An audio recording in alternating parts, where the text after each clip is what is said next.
All right, San Diego and Southern California, what's going on? Hour one of Jon and Jim. We are with you for the next 3 hours. As always, we've got a great giveaway for you during the 4 o'clock hour as well. And the disappointment of the Padres season is maybe a bit lessened based on what's going on right now with the Dodgers, who are down 0-2, heading to Phoenix to take on the Diamondbacks for game 3. That is tomorrow night. And that's really where I wanted to start here today with, or where we wanted to start today with. Like, is the disappointment lessened, Padres fans, because the Dodgers have put themselves in this position again? Like, watching the Dodgers potentially fall on their faces again, potentially, series isn't over. Teams have come back from 0-2 before. But if the Dodgers go out in the NLDS again, does that lessen the disappointment of the Padres 2023 season or not? It's an interesting, I think it's an interesting question, because obviously the worst possible scenario is the Dodgers, win the World Series, right? I mean, they did it in 2020, but it was the 60-game season. They haven't won it in a full season since 1988. It's always a fear, but they never take advantage of it because they've been in the postseason basically every single year in the last 15 years, but they've never won a World Series except in that shortened year. So, like, does it change anything for you, Padres fans, if the Dodgers go out in the NLDS again? What do you think, Jim? Sorry, I'm just trying to buy a new vacuum. Oh, yeah, sure. Amazon Prime. Great. My bad. Hold on one second. Great. Okay. Should do that. Perfect. First of all, seeing the Dodgers just continue to choke in the postseason and lose, and not just like barely, like get their ass kicked, and then just look so horrible doing it when they have some of the best regular season records that you'll ever see. Yeah. It's so satisfying. It's so satisfying. And really, if they end up getting swept here, or they lose 3-1, or whatever the case may be, whenever they lose the series, I think if the D-backs would lose this series, that'd be a big problem. Whenever the Dodgers lose, there's going to be a real discussion of like, okay, time for Dave to go. And sitting in this chair right now, talking to everybody at 3:07 on October 10th, I hope they give Dave Roberts a contract extension for the rest of his life, because the way that this team is managed in the postseason is so bad that you love to see Dave Roberts keep on making these bad decisions after bad decisions. And who even says it's really a bad decision, but still, when he's pulling guys here and doing this and doing that, and we saw it last year in the postseason versus the Padres, putting in whoever that lefty was to face Cronenworth, like, it's so satisfying to watch the Dodgers continue to lose to underdog teams when they're perceived to be one of the best teams in baseball year after year after year. Do you think it's interesting you say that? Like, if the Dodgers do go out to the Diamondbacks and lose in the NLDS again, off a 100-win season again, would they change their manager? Dude. I mean, it's at least probably a topic of discussion. I mean, I think Dodgers fans have wanted them to probably part ways with Dave Roberts a number of times over the last decade. But, I don't think, here's the thing. Like, if you're a Padres fan, the Dodgers losing in the postseason, that doesn't really make up for the Padres' disappointing season, does it? I mean, maybe it lessens it to some extent, but it's like, are you relying on that as a Padres fan? Like, yes.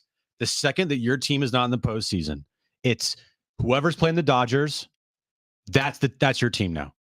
But I'm saying, does it make your season that much more, like, you can stomach it more because the Dodgers didn't win the World Series? Oh, no. Look, if you don't make the postseason, I don't feel that what happened this year with the Padres, if the Dodgers end up losing here to the D-backs, should mean that this season was fine. Like, no, it's not. The season was not fine. It was not okay. Contrary to what you might hear from the Padres publicly to the media, that everything actually was kind of okay. Just a couple games here and there. But anyway, that doesn't change anything. I don't think it does. It makes it so you don't have this misery watching the postseason. You don't have to watch the postseason and then everything all worried and then be worried. And then if the Dodgers end up winning a legitimate World Series for the first time since 1988, then it's like, okay, this season sucked so bad, but now it just got worse. So you think, though, and I'm with you, the part of 2020 where the Dodgers win the World Series, but it's a 60-game season, I think Machado that year was like, we're going to win a World Series before you do, and I'll bet you my paycheck. Remember when he said that? Yeah. And of course, the Dodgers ended up winning a World Series, but it was in the short season. So we're still willing to say, like, it still matters what happens with the Dodgers in the postseason, even though they won the World Series in 2020. Yeah. Because we say, well, 2020 was a short season. The longer we get away from 2020, the less legitimate that year for everything becomes. It just does. That's such an outlier on how things and sports are played. Whether it was the bubble with the Lakers Yeah. or the World Series in Arlington or just the year in general. The only I'm not going to say the Super Bowl that year. Okay. Was that in Tampa? That was in Tampa. With Brady. Did they win? They won. Yeah. Brady won it. They beat the Chiefs. Yep. There were fans there. You don't hear anybody talking about that Super Bowl as being illegitimate, right? Which is interesting. Yeah, I don't think so. That's a good point. Everybody's talking about the bubble and the World Series as the two things in major sports that, look, by everybody, for most accounts, except for the fans of those two teams, look at and view those series as completely illegitimate. What would we have said? I know what we would say if the Padres won the World Series in 2020. We'd say the Padres would have won the World Series. But to be honest, that's not the one you want for your first ever, right? No. Like, again, you're going to take it. You're not kicking it out of bed. You take it, but like, that's not the one, Padres fans, you wish to have. Like, when you think about the parade, there were no parades in 2020, were there? Nope. Because of the pandemic. No, the only team that got a parade was Tampa. Right. It was like a boat parade. So it's just, I don't know, food for thought. I mean, the Dodgers legitimately have the highest starting rotation ERA through 2 games of a postseason in baseball history. A 40-plus ERA through 2 games. What do you got, Bram? Look, it doesn't make up for the crap season that the Padres had, but the Dodgers losing is like that shot of Jack that just makes it go down a little easier. Yeah. To where, the season was still bad, but it's not as bad now because they lost. But I always look at okay, and I agree with what you guys are saying. Completely agree. You want to see the Dodgers go out. What were to happen if the Diamondbacks win the World Series? No. What were to happen if the Phillies win the World Series? Same free agent class. You had a chance to go get Harper. You landed Machado. No second guessing. No what ifs. No. Well, that depends. Is Harper like going to just rake in the World Series hypothetically, or is he going to make boneheaded base running mistakes like last night? The Harper thing, I feel like, is so far removed, and the only way that you could view that as anything is if all you have to use is hindsight. Because at the time, look, we've talked about this before. I've said it. If you told Manny Machado signs with the Padres, you're not second guessing that. Sure. At 2019, no doubt. You're not sitting there like, man, I wish we had Harper instead of Manny. So that conversation is only based in hindsight because it is pretty far off. But yeah, if the Diamondbacks win the World Series, will it be viewed by Padres fans as badly as if the Dodgers won the World Series? No, Absolutely of course not. Yep. The Dodgers and to some extent the Giants, I feel like, are the only 2 teams that Padres fans would view as like upset if they won the World Series. Anybody else, I don't feel like there's any animosity there. I don't feel like there's any like, oh man, I hope the D-backs lose because they're in our division. I don't view that at all. Yeah, what's crazy is like in watching the postseason, which to me has been pretty entertaining, like Phillies, Braves last night, Diamondbacks over Dodgers the last 2 days, Rangers, the way they've played 4-0 in the postseason. This Astros Twin series has been entertaining. Like the postseason's been really entertaining. And I said this a week ago, like it just feels empty here in San Diego because it was not supposed to be like this. Like literally the GM, AJ Preller, said last July, we've traded for Juan Soto for 3 pennant races and 3 postseason pushes. And here you are in year 2 with your $255 million payroll. And we're watching the Diamondbacks and the Twins and the Orioles in the postseason, and San Diego's sitting at home. So that's the frustrating part. But I do agree with what we're all saying, that if the Dodgers bow out again in the NLDS, it's like, you know what? You live to see another day. And it's wait till next year, and it's 2024, and it's clean slate, and we'll see what happens then. But the worst case scenario is, Dodgers finally win a World Series in a full season. Yeah. And you're coming off an 80-win season, and that's where you start 2024. That's worst case scenario. Because, if the Dodgers and when the Dodgers lose here, that is going to be... You think formality. Is that what you're thinking? When the Dodgers lose? Formality? I said when or if. Okay, you said when or if. Yeah. Okay. If and when the Dodgers lose. Yep. That, to me, it won't like wash the season clean. But as you said, Brent, it makes the jack go down easier and smoother. Like, in the NFL, I'm sure whenever the Packers lose, like last night, or in the postseason when they're the number 1 seed and the Bears aren't in the postseason, it brings no doubt joy to Brent.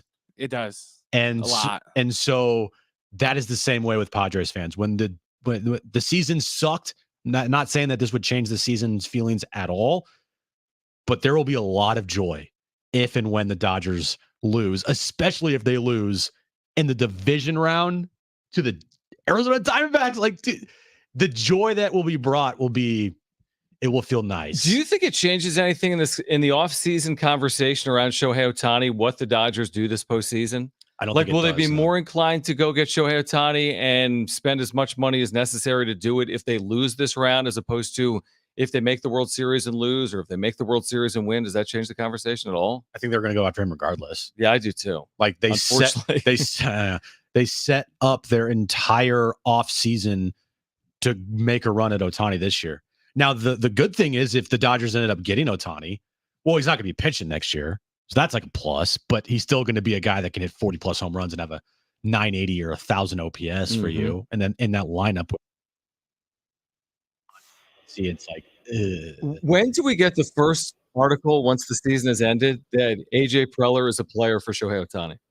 Probably fairly soon. Is that Bob Nightingale, you think, that writes it? Who's the first national writer to write about the Padres' interest in Shohei Ohtani? I'll say it's Bob Nightingale. And he's going to say, off the worst season ever in the history of baseball, the Padres are doubling down in their efforts to win a World Series. I'll go with Jon Heyman. Oh, Jon Heyman. Jon Heyman's always been a good Ohtani to the Padres. John Morosi? No, I haven't seen much from John Morosi to the Padres. Okay. A lot from Jon Heyman, and I would guess that's because of his relationship probably with AJ Preller and inside the organization. But yeah, I'll go Jon Heyman as the first person in the national media to put a little match and gasoline on the Ohtani to the Padres.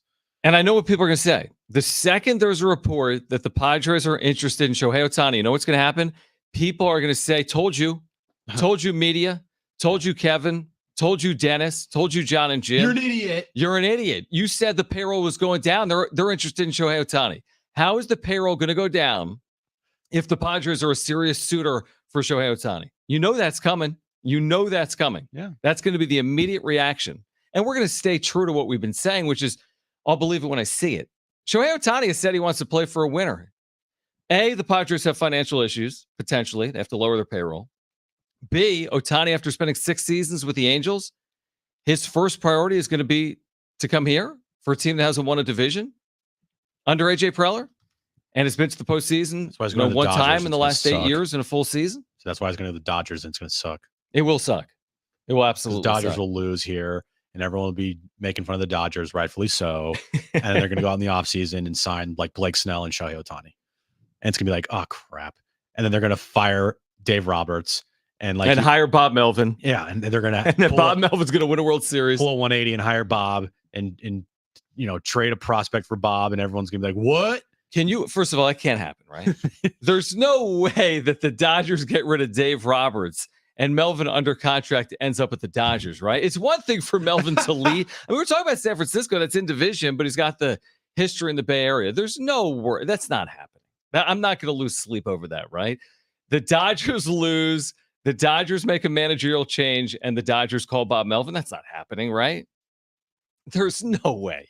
I hope not. And then they sign Snell, and then they sign Ohtani. That's not happening. I mean, I sincerely hope not. I'm still waiting to see who gets filled in other positions first.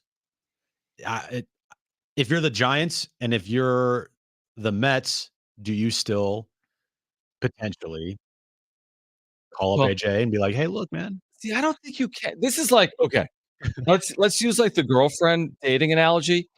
Like, if someone says that they're in a relationship, you shouldn't then pursue that person but if in a relationship. Are on rocky waters and you see some hot, girl come around the corner, a hot guy come around the corner, and you're like, and they're interested in you, and you're in a relationship that's like not the best right now. Not saying that you should go and cheat on them, but you can't tell me that you're not thinking in your mind. But I'm not saying you shouldn't. No, I'm not saying you shouldn't either. But you're thinking like, oh man, that looks nice over there. So you still think there's a non-zero chance, like better than 0% chance that Bob Melvin isn't managing the Padres in 2024? There's a better than zero chance. There's a chance he manages elsewhere in 2024. You still think that despite the fact that he told the Associated Press, I will be back managing the Padres next year. That's like a direct quote. I know. It is a direct quote. Right? I just hate the optics of it all.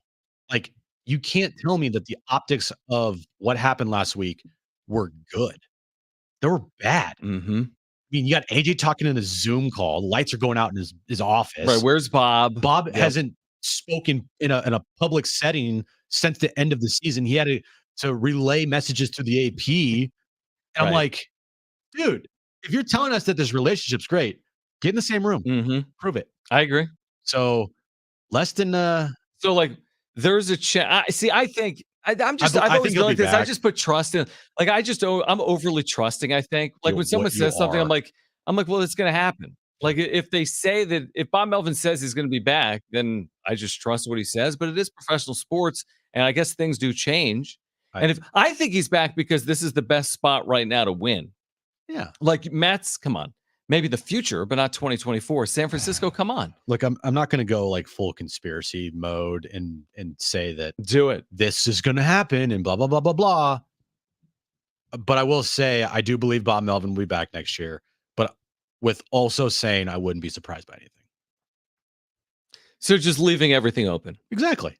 Which is kind of what we do with AJ Preller in like free agency. You have to with this trade franchise. deadline. Like I just spent the last 10 minutes being like, there's no way Ohtani's going to end up with San Diego, right? And then we're going to talk about it when Jon Heyman writes an article about the Padres being number 2 on the list of possible suitors for Shohei Ohtani. If next month or later this month, I guess, whenever teams start hiring managers, and next month, you see reports of the Padres have been asked to grant permission to X team for Bob Melvin's services.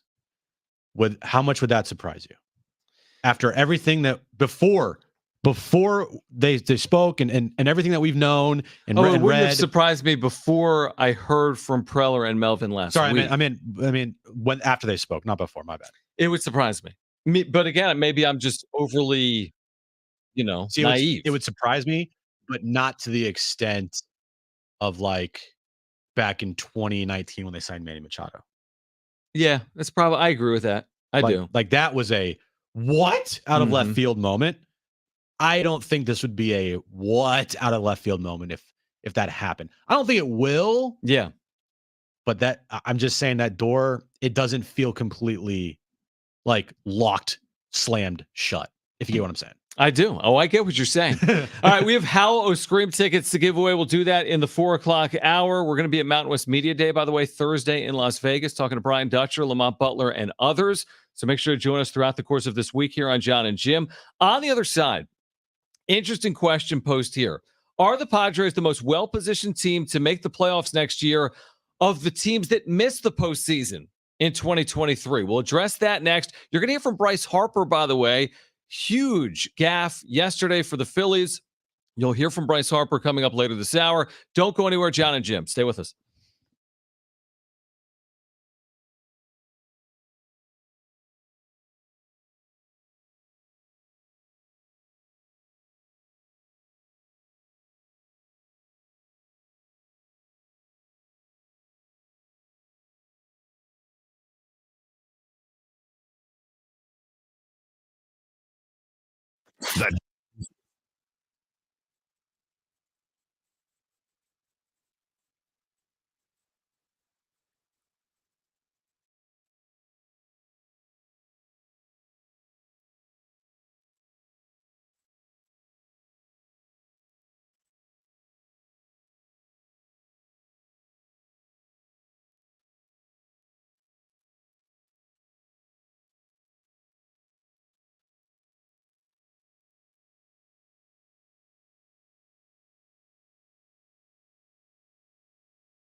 All right, on the other side, are the Padres the most well-positioned team to make the postseason next year of the teams that missed the postseason this year? We'll answer that next.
All right, this update is brought to you by Staples Stores. Last night, playoff baseball.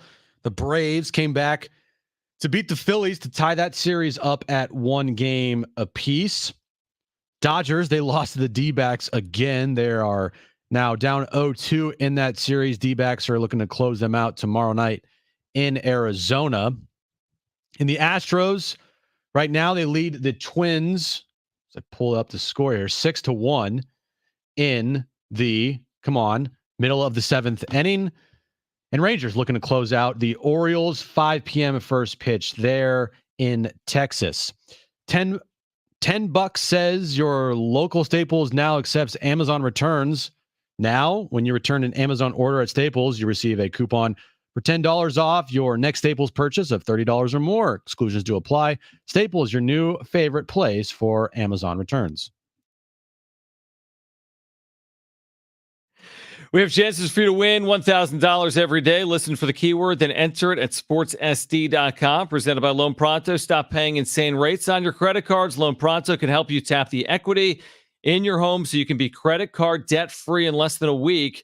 LoanPronto.com. That is LoanPronto.com. We have Howl O-Scream tickets to give away in the 4 o'clock hour. Jim was telling me yesterday he went somewhere this weekend, and it was like a very scary place. I'm not sure where you went, but like the goal of the people was to scare you. Was it some Halloween thing or something? No, it was a Christmas thing, John. It was he mentions to me by the vending machine. He's like, "Do you get scared easily?" I'm like, "Yeah, of course I do." Like, do you not know me? Yes, I'm not going somewhere to get scared, as we've talked about. It was at Balboa Park. Does that mean you're officially backing out of Howl Scream? No, I'm in on Howl Scream and Squeam or whatever we're gonna do. I'm in on all of it, but that doesn't. But I get scared easily. This was the Balboa Park Scream, whatever it's called. I don't know what it's called. How did you end up there? Because Claire had tickets. And Okay. so we had tickets, me and Aaron, and then a couple of their friends went with it. It's like a Scream trail. And so it's like a mile long at Balboa Park. And there are probably 7 different, I guess, houses that you go into that are all themed. And so one house is an exorcism house. And then one house is like Padres 2023 season house. Yeah, it's like AJ Preller. AJ Preller's in there trying to, I don't know, convince you to sign with the Padres. And you're like, instead of hearing, okay, you hear, yeah, it's AJ Preller just saying, like, you know, Bogart's double play. Yeah. Oh my God, double play. And then one house is I don't know, like Butcher. It was cool. It was very, very well done. There's live actors. Yes, live actors. I'm not doing that.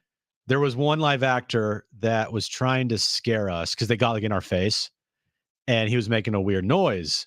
And so then I started making the weird noise back at him, and he then looked at me and he goes, "You should become an actor."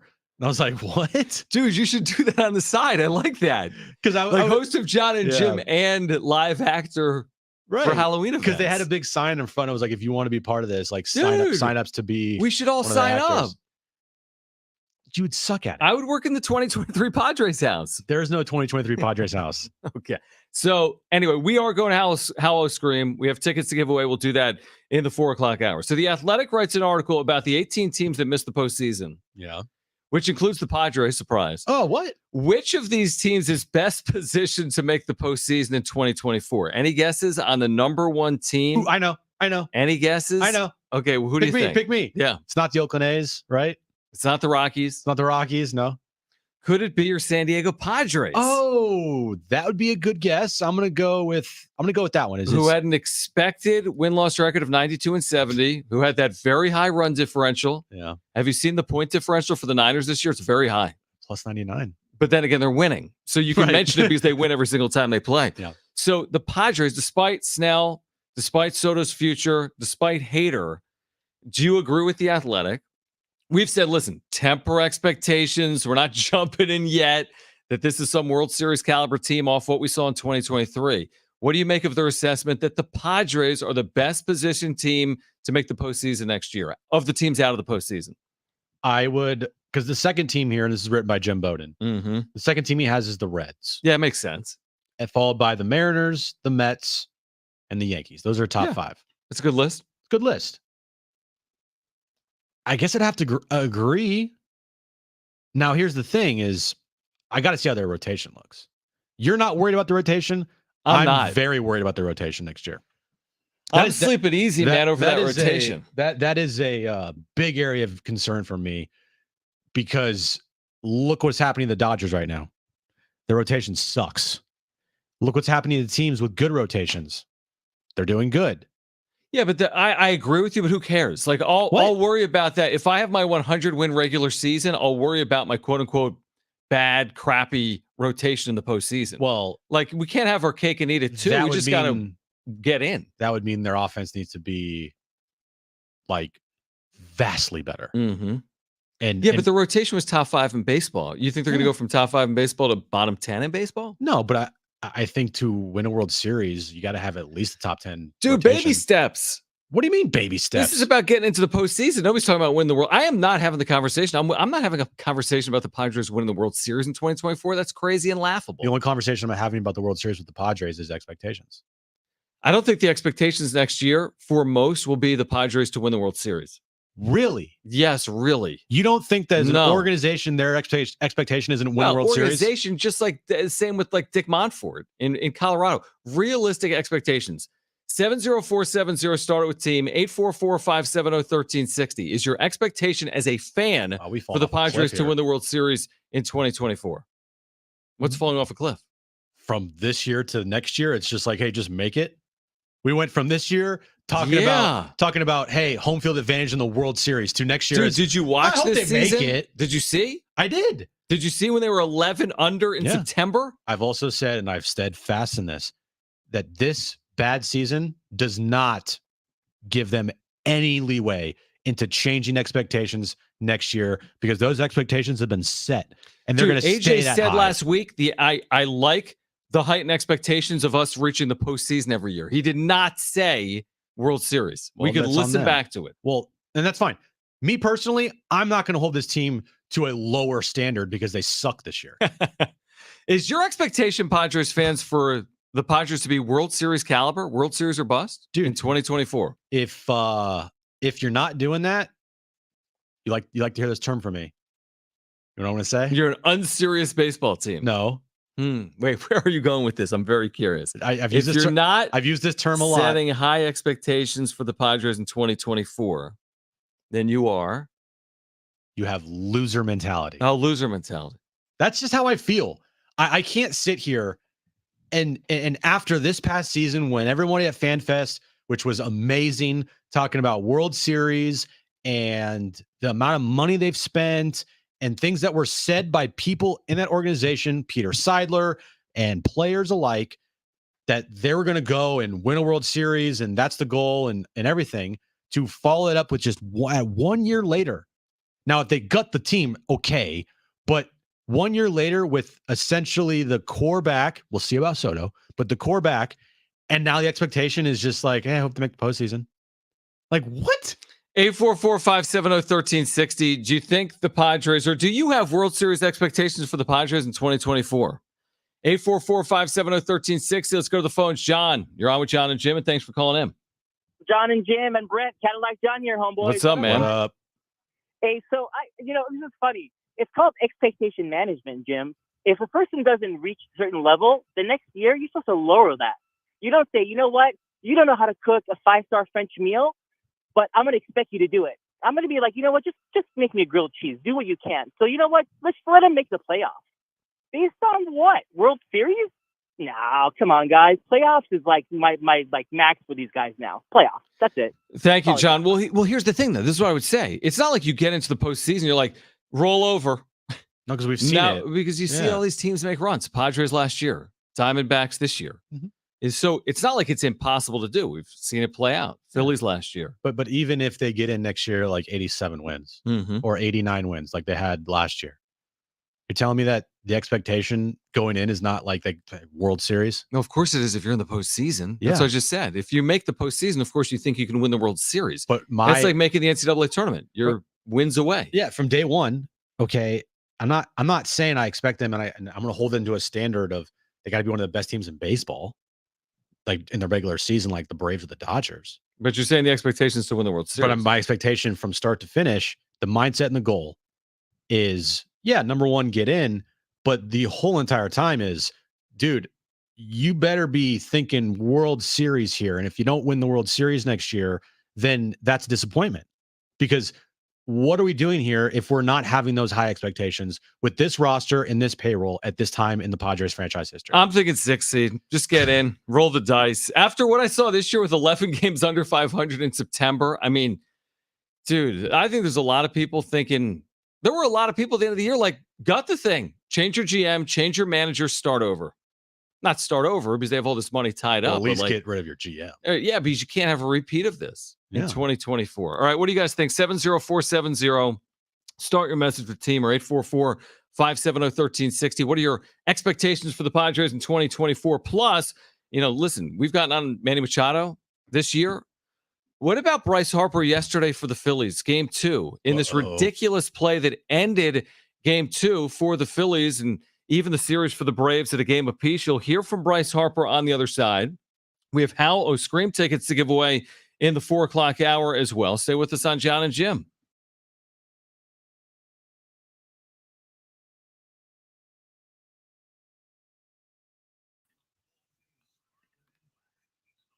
Thanks for the super, JD Gaucho. Appreciate it, buddy. Thank you, man. I don't know how to say his name. Do you know how to say his name, John? I do. Rintaro Sasaki. Oh, okay. Actually, you really don't watch much Japanese high school baseball. Much easier than I thought. Said he's skipping the Nippon. What is it? Nippon Professional Baseball League draft. It's actually the NPB. Yeah, I was going to say. He's supposedly graded 3rd round prospect looking at Vanderbilt. We see more Japanese high school players look at the. Maybe. I don't know. All right, let me take these supers from now on, Jim. So what do you mean? This is basically unprecedented, right? For a player to not go through the Japanese draft and come to the U.S., play collegiately, and then go through Major League Baseball's draft. Yeah, we could absolutely see more of it. You want to know why? Because then you don't have to play a certain period of time in Japan, be posted wait to get over to America until mid-career. You could get here Yeah. as a 20 or 21-year-old. So yeah, I think we will see more of it. I think it might be the start of a trend. You're seeing the best players in Japan end up in the U.S. and they want to get here sooner and they want to maximize their ability to earn. Right. So I think we'll see more and more of it. It'll be interesting. I mean, does he have to? I guess he has to go the college route as opposed to just being drafted out of high school because he's Japanese born. I don't know enough about it. So I guess he has to go the college route, maybe to get drafted via the Major League Baseball draft. But Rintaro Sasaki, remember that name, Jim? Replacing Cronenworth. Yeah, I know less than zero about Rintaro Suzuki, so I don't know what else to say. I'm surprised by that. Do you know, hold on, he played the same high school as Shohei Ohtani. Okay, that's great. He's hit 140 home runs in high school. That's a high number. Cool. And I got nothing. I know you don't. I'm not sitting at home thinking about Rintaro Suzuki. Sorry.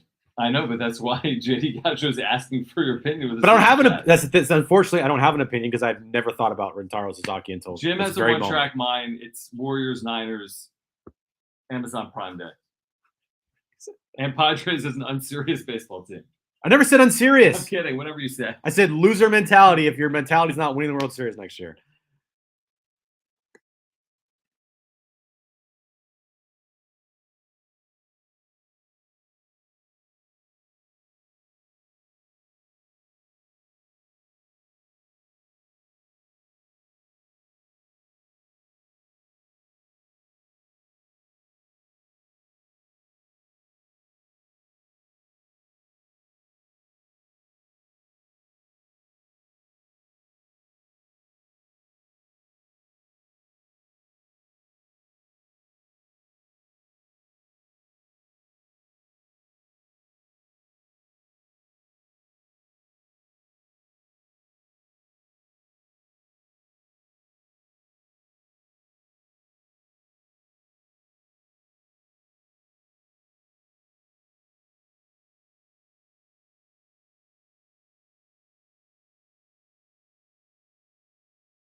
All right, Bryce Harper ending a Phillies Braves postseason game yesterday on the bases. What was he thinking? Getting doubled off first base last night in a one-run game. You'll hear from Bryce Harper. Plus, we have those Howl O Scream tickets to give away. Stay with us on Jon and Jim.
Bryce Harper, who's an interesting story in his own right? And we've talked a lot about Harper this offseason. We talked a lot about Harper last year in the postseason against the Phillies, against the Padres, game 5, obviously, against Robert Suarez. Mm-hmm. So, Phillies, obviously, the last couple of postseasons have played pretty well, right? World Series last year is the 6th seed. This year, getting out of the wild card round. Yeah. Took game 1 in Atlanta. This team that's considered the best team in the National League led last night 4-0. Would you say that the Phillies are one of the more likable teams in the postseason right now? Not the most likable. I don't know. I just think they're I think they're interesting because of Harper. I think there's very few players that resonate. Like when I think Orioles, I'm not like, I don't know who to think of. When I think Rangers, I don't know who to think of. I think of Bochy with the Rangers. Even like the Dodgers, I mean, what am I thinking of? Like the Kershaw meme or something? Well, I'm thinking of the Dodgers choking. Exactly. That's what I'm thinking of. But like when it comes to like polarizing players that cut through and resonate, highest rated baseball playoff games this year have involved the Phillies by and large. I'm thinking Bryce Harper. So anyway, yesterday they're up 4-0. Dude, this is a crazy game. They blow the lead. Now they're down 5-4 in the 9th. Harper's at first with 1 out. You've seen the highlight probably. There's a ball. Who hit the ball? It was Castellanos. Nick Castellanos rips the ball to right center field. It's well hit. Off the bat, you're thinking it may go. Even if it doesn't, maybe it's off the wall or it falls in off the warning track. And Harper, for whatever reason, with 1 out, down a run, is going on contact with 1 out because he's thinking this ball's either out, but you don't need to go anywhere if the ball's out, or if the ball's off the wall, I need to score from first to tie this game up. Well, it's a terrible calculation. He's well around second. The ball's caught in right center. The throw back in is terrible. They still double him off, and it ends the game. So I guess the question really is, and we'll hear from Bryce Harper, like, what was he thinking in that spot? It was a hero ball play. He made the wrong decision. He thought that ball was either off the wall or it was going to be gone. And being down a run at first base, thinking, I can't take a chance and I got to try to make something happen here to tie this game up. When he's rounding second, you see it initially when he's rounding second. Okay, I'm scoring here. And then he quickly looks back over his shoulder and it's like, oh crap. And he slips and he fumbles. And just to tell you how just rare this play was, because Michael Harris catches the amazing catch in center field. That's alone just a great postseason catch. In the time of the game, in the moment when you had a 2-run home run by Austin Riley in the bottom of the 8th inning to give you the lead. Then he throws it in. You see Harper running around second. Great call by, who's the announcer? Brian Anderson. And you see Harper booking it back to first, and the ball gets past a middle infielder. I forget who it was. And out of nowhere, like Jeter-esque, you see a little bit. Austin Riley coming to the screen and throw a rocket to first and kind of catches Harper out by a couple feet. It wasn't really close because Harper knew it right away. And it was the first play ever in postseason history to be a 5-8-3 double play. It was the first ever outfield assisted double play, right? To end the game. And the first ever postseason game ended on a double play involving an outfielder. That's how rare that play was last night. And it also speaks to what was Bryce Harper thinking? Games don't end that way because you have to be measured, right? I mean, you're down a run in the 9th. The most important thing is preserving outs and eventually tying the score. Here's what I'm thinking. If this ball is a home run, where are you going? And if this ball is not a home run, even if it's off the wall and you stop at second, the worst case scenario is this. You've got second and third, 1 out. Doesn't guarantee you tie the score. Doesn't guarantee you take the lead. But the worst possible scenario with stopping at second base is you've got second and third, 1 out in the 9th inning. But instead, he took it into his own hands. Can you imagine if Manny Machado did the exact same thing? What would people be saying? I feel like Harper hasn't even fully been like, was he ridiculed for this? He was. I saw something this morning on WIP. Maybe one of the hosts there was upset because that wasn't the time to do that. That wasn't the time to try to play hero ball. Like you said, if you mentioned you're booking it around second, if it's gone, why are you booking it around second?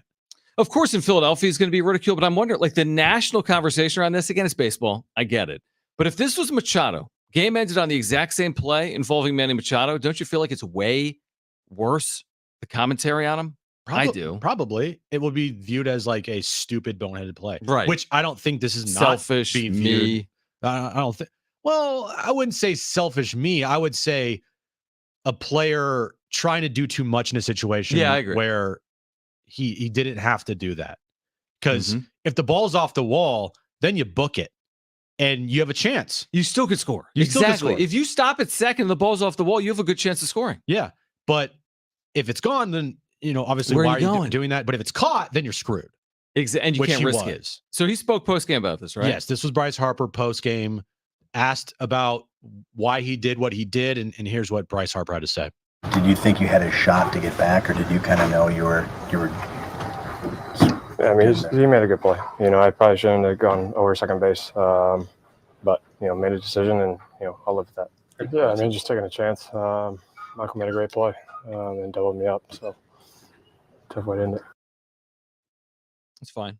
Definitely didn't end the way we wanted it to end. Yeah, and he Pretty said, that's what he there. I have to live with it. I mean, I'm fine with that. He spoke about it. I mean, he didn't freak out at the media. No, it was a horrible time to have a boneheaded play. Dude, it could be the difference between winning and losing the series. And a bad base running decision. The Phillies win last night. We're going to win the series. They're probably winning the series. But now it's definitely a wide open series. The Braves had to win that game. Same thing like the Dodgers had to win last night, and they didn't. Yeah. But now that series is real. And you get back to Philly, 2 games there. We'll see what happens. But that series now, after what happened last night, has, to me, as just a baseball fan, becomes like a must-watch series. It's got to go 5, by the way. I that hope so. series needs to go 5. Yeah. And by the way, even if Harper makes the right decision there, and we'll never know what happens. There's 2 outs to runner at first. Right. It's not like the Phillies are guaranteed to be in a better spot there. They've got another out. They could have won the game. They absolutely could have won the game. Bryson Stott, I think, is the next person up. So it's possible. We'll never know, but you can't end a game like that. No. You just can't. All right, on the other side, we're going to get to hour 2. We have those Howl O Scream tickets to give away. We're going to get to the wrap. We'll hear from Nick Wright. Jim will tell you why he thinks he's an idiot. Yep. Hour 2 of Jon and Jim. Stay with us.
Thanks for the super, JD. Did you hear Colin's interview today with A-Rod? I did not. I have to go back and listen to that. What do you say? I'm guessing it was about obviously postseason baseball. But no, sorry. Thanks for the super though. Did not hear. What do you have to say? Thanks for the super, JD. Appreciate it, man.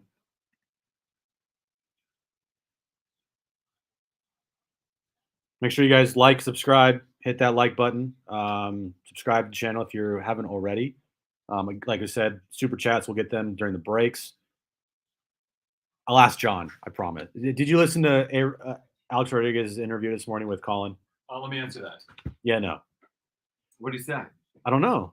But JD asked if we heard about it, and we did not hear. I thought it was good. It was great. Let me see. Thanks, JD. Appreciate it, man. Thanks, man.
All right, this update is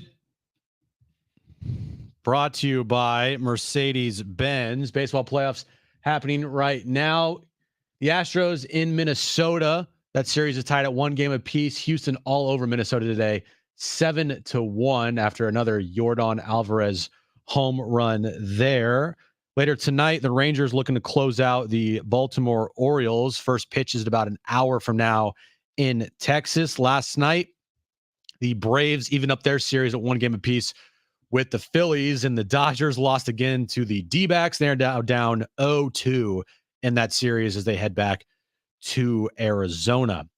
Owning a Mercedes-Benz EV isn't just extraordinary, it's extra easy. With full remote access to your vehicle from your phone via the Mercedes Me Connect app, the vehicles are all electric. The feeling is all Mercedes. The choice is all yours. Learn more at mbusa.com/EQ.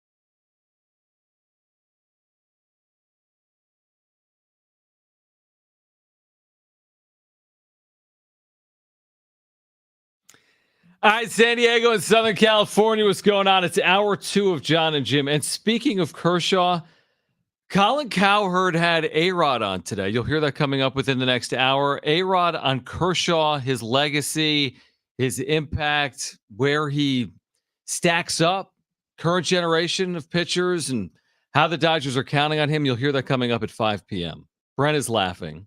I always kind of think it's funny to listen to A-Rod critique someone's legacy.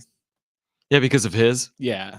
It's not like he's got the most crystal clear, playing record, pun intended, but He's had an interesting. It's amazing how A-Rod has been able to deal with what he dealt with as a player, self-inflicted, a good portion of it, yet have the career he's had post-playing career, right? Like, it's been pretty incredible. I think for him, and I don't think it's a universal opinion by any stretch, but I think if you're looking at like percentages, I do think majority of people find him likable now. And majority could be 51-49, but that's still majority. I think that majority of people I agree with find him likable now. But the fact that some people don't, and they might be in big markets, that's good too. I think for Fox or ESPN. Is he leaving ESPN for Fox, or has he left ESPN for Fox? Isn't he switching outlets? Or he's on the Fox. Well, now he's with FS1. Collins, so yeah. But he was with ESPN for a long time, wasn't he? He was doing Sunday Night Baseball. He still does Sunday Night Baseball But with Michael K. He does the it's like the Manning broadcast. Well, how is he doing baseball. that? Is that shit? How is he doing Fox? Right? How is he doing Collins show on FS1? I don't know. But I'm thinking maybe that's changed. I feel like his time with Sunday Night Baseball maybe has come to an end. Didn't we read that? I'm pretty sure that's right. Sorry, I don't follow too much A-Rod. You should. Stories. And you don't follow Japanese high school baseball, we're finding out, by the way, either. I'm just the What worst, do you dude. follow? I don't follow anything, apparently. got up on the Nippon League draft. All you follow is Nick Wright's Twitter feed. You'll hear from Nick Wright. I do not actually follow Nick Wright at all. Nick Wright with a really interesting comp for Brock Purdy that we'll share with you coming up at 4:30 this hour. Your chance to win tickets to Howl O Scream at SeaWorld. Right now, let's get to this. Real quick, this was A-Rod's last season with Sunday Night Baseball. He's leaving after this year. Got it. Okay.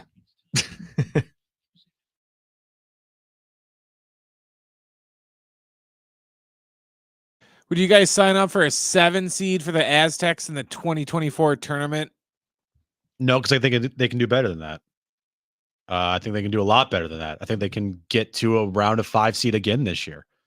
They were 5 seed last year, first ever 5 seed to make a national championship game, correct? No 5 seeds ever won a national championship. Sorry, I think 5 seeds have potentially made it. Nobody's ever won it. No one's ever won it. I think they get around a 5 seed this year, maybe better, depending on how they do. The health of the team is going to be a big question, and how the new players are going to play. But yeah, they can do better than that. So I'm not signing up for that right now. All right. The reason we ask it is that in the latest bracketology, oh my God, which of course is so critical this time of year before the season has even started. You said that wrong. It's not the latest. It's the earliest. October 10th, dude. Dude, I've been following since April 15th. Say, what are you talking about? Yeah, what are you talking about, man? It's been 6 months.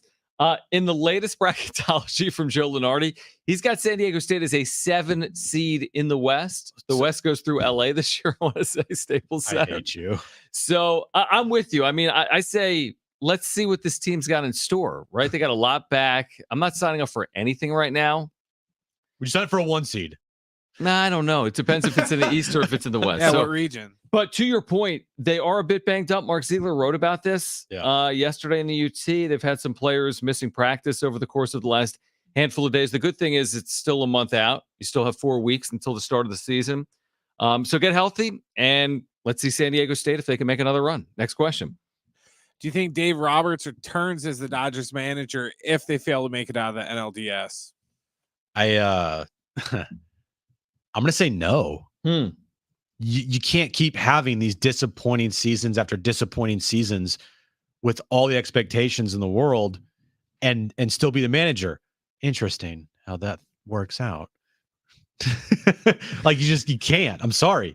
Time for a change. We're not getting it done. You're not getting it done. You got to make a change. Interesting how that would work out. Yeah, but you're not advocating for a managerial change in San Diego. No, I was just advocating for a change for a general manager who's been here 9 years and has failed majority of the time. That's all. So, okay, I agree with you. Like, in terms of, you're not putting this on Andrew Friedman. Like, they've won 100-something games the last 2 years. Yeah, You wouldn't move on from your GM. But the manager in the postseason has had some interesting decisions. Now, here's what's also interesting is the Dodgers signed Dave Roberts to a 3-year deal after last year.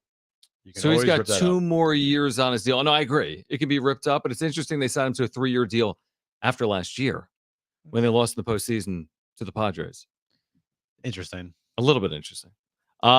Interesting. I don't know if he'll be back, but I guess you're asking me, do I think he'll be back? I think if they're swept by the Diamondbacks and lose tomorrow, I think he's out. You can't. I think he's out. You cannot have back-to-back years when you win 100+ games. Did they win 100 this year? They won 100 games. Okay. Yeah. You can't have back-to-back seasons where you win 100 games and lose in the division series to a wild card team. And you're the LA Dodgers. I don't think you can do it. No. All right. Next question. Is Saturday's game a must-win for the Aztecs? 100,000% yes. You lose 5 in a row here, people will, and people already have starting to get very upset with the direction of this program. You lose this Saturday to Hawaii. I like how you say it. You are the way you like Hawaii. Emphasize it. Yeah. Hawaii. I didn't expect that from you. Well, just stick around. You might see some things you never expected before in your life. What? I don't Stay know. tuned. Stay tuned. Stay tuned. Okay, Must so you win. say must win. Have to, dude. All right, Have San to. Diego State's a 6-point favorite. Honolulu, Saturday night, 8 p.m. You can hear it on San Diego Sports 760 pregame coverage at 6 p.m. For them to make a bowl game, it's a complete must win. Brady talked about today. They want to play more than 12 games. They know the path ahead of them. They know they need to win at least 4 of their last 6. There is not a path without beating Hawaii on Saturday to finish 6-6 or better. So it's critically important, but it's critically important for Hawaii too. They're also 2-4. They recognize their only path to a bowl game is by beating San Diego State at home. It's never easy to play over there, the travel, and then the travel back. So this is the game. I mean, this is absolutely the game where the losing streak has to snap for San Diego State to make a bowl game in 2023. Next question. Do you think Victor Wembanyama will be a better pro than Zion Williamson? Were you expecting that question, Jim? I was, because I have Zion's basketball reference page up right here. Oh, do you? Okay. Yeah, so I'm ready to go. Yeah. So in 4 seasons with Zion, he's made 2 All-Star appearances so far. Didn't play 1 year because of the foot injury. He only had 29 games played last year. Mm-hmm. He's averaged 25, 7 and 4, for his career. So he's played how many games though in 4 years? 114. Dude. The most he's played is 61. 114 divided by 4 is under 30 because he missed a whole year. It's not good. So first, Victor has to play more games than him. He's got to stay healthy. He's got to stay healthy. Second, if Victor stays healthy, do I expect him to put up 25, almost 26, 7 and 4? I feel like he's going to be more like an 18 and 10. If we're looking at stats, Zion's better, but Victor would be default better just because he would play more. Mm-hmm. So that's the question: is can Victor play more than Zion? If both of them are playing the same amount of games, Zion is better. But if they're not, then it goes to Victor by default. Brent had a really interesting point before the show. He's like, dude, I was watching Victor last night in preseason. Mm-hmm. Who was he faced off against? Oh, Chet Holmgren. Okay, so Battle yeah, of like the six tallest figures. people ever. Yeah. Facing off against each other. He's like, Genius. dude, he's like, Victor Wembanyama is really slow. He's like noticeably not fast. He looks so much faster in his draft highlights. Well, Then yeah, he he's does playing in the against NBA. a bunch Yeah. of not NBA prospects. But he's had some already. Summer league, preseason, like he's had some moments, get the- right? Like he's getting his stats. He's isn't getting he? pushed around.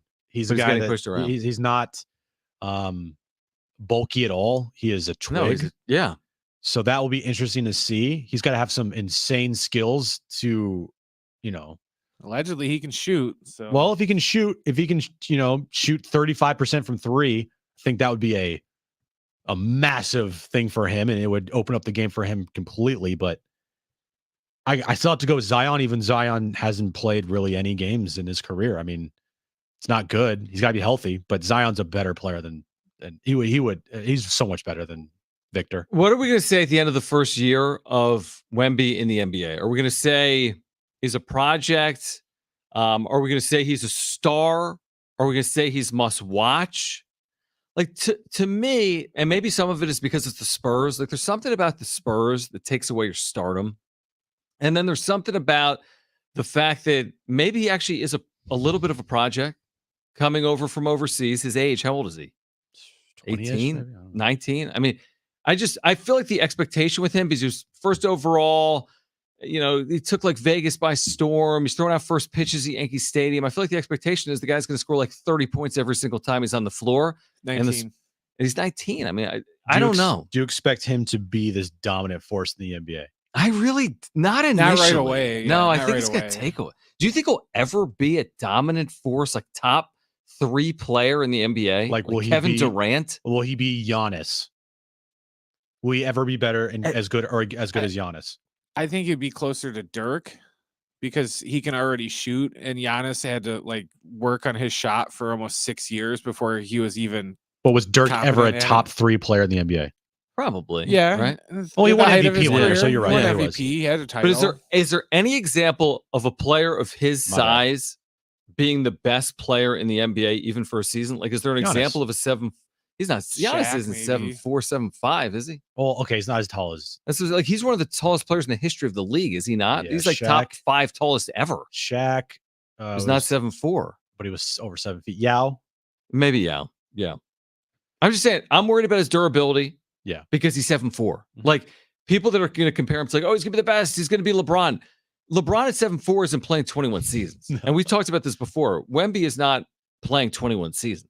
There's no way. He's not. His knees aren't going to hold up. Then LeBron came out of high school looking like he was, a professional bodybuilder. He already had a 6-pack and everything. Wemby's going to take a year or two to get that. Even Chet Holmgren, they talked about all the muscle he put on. It's like, dude, he looks just as skinny as last year. He grew a mustache. He didn't grow any or a beard. He didn't grow any muscle. By the way, I just saw a headline in the ESPN. I'm like, oh, is this Justin Jefferson? It's not.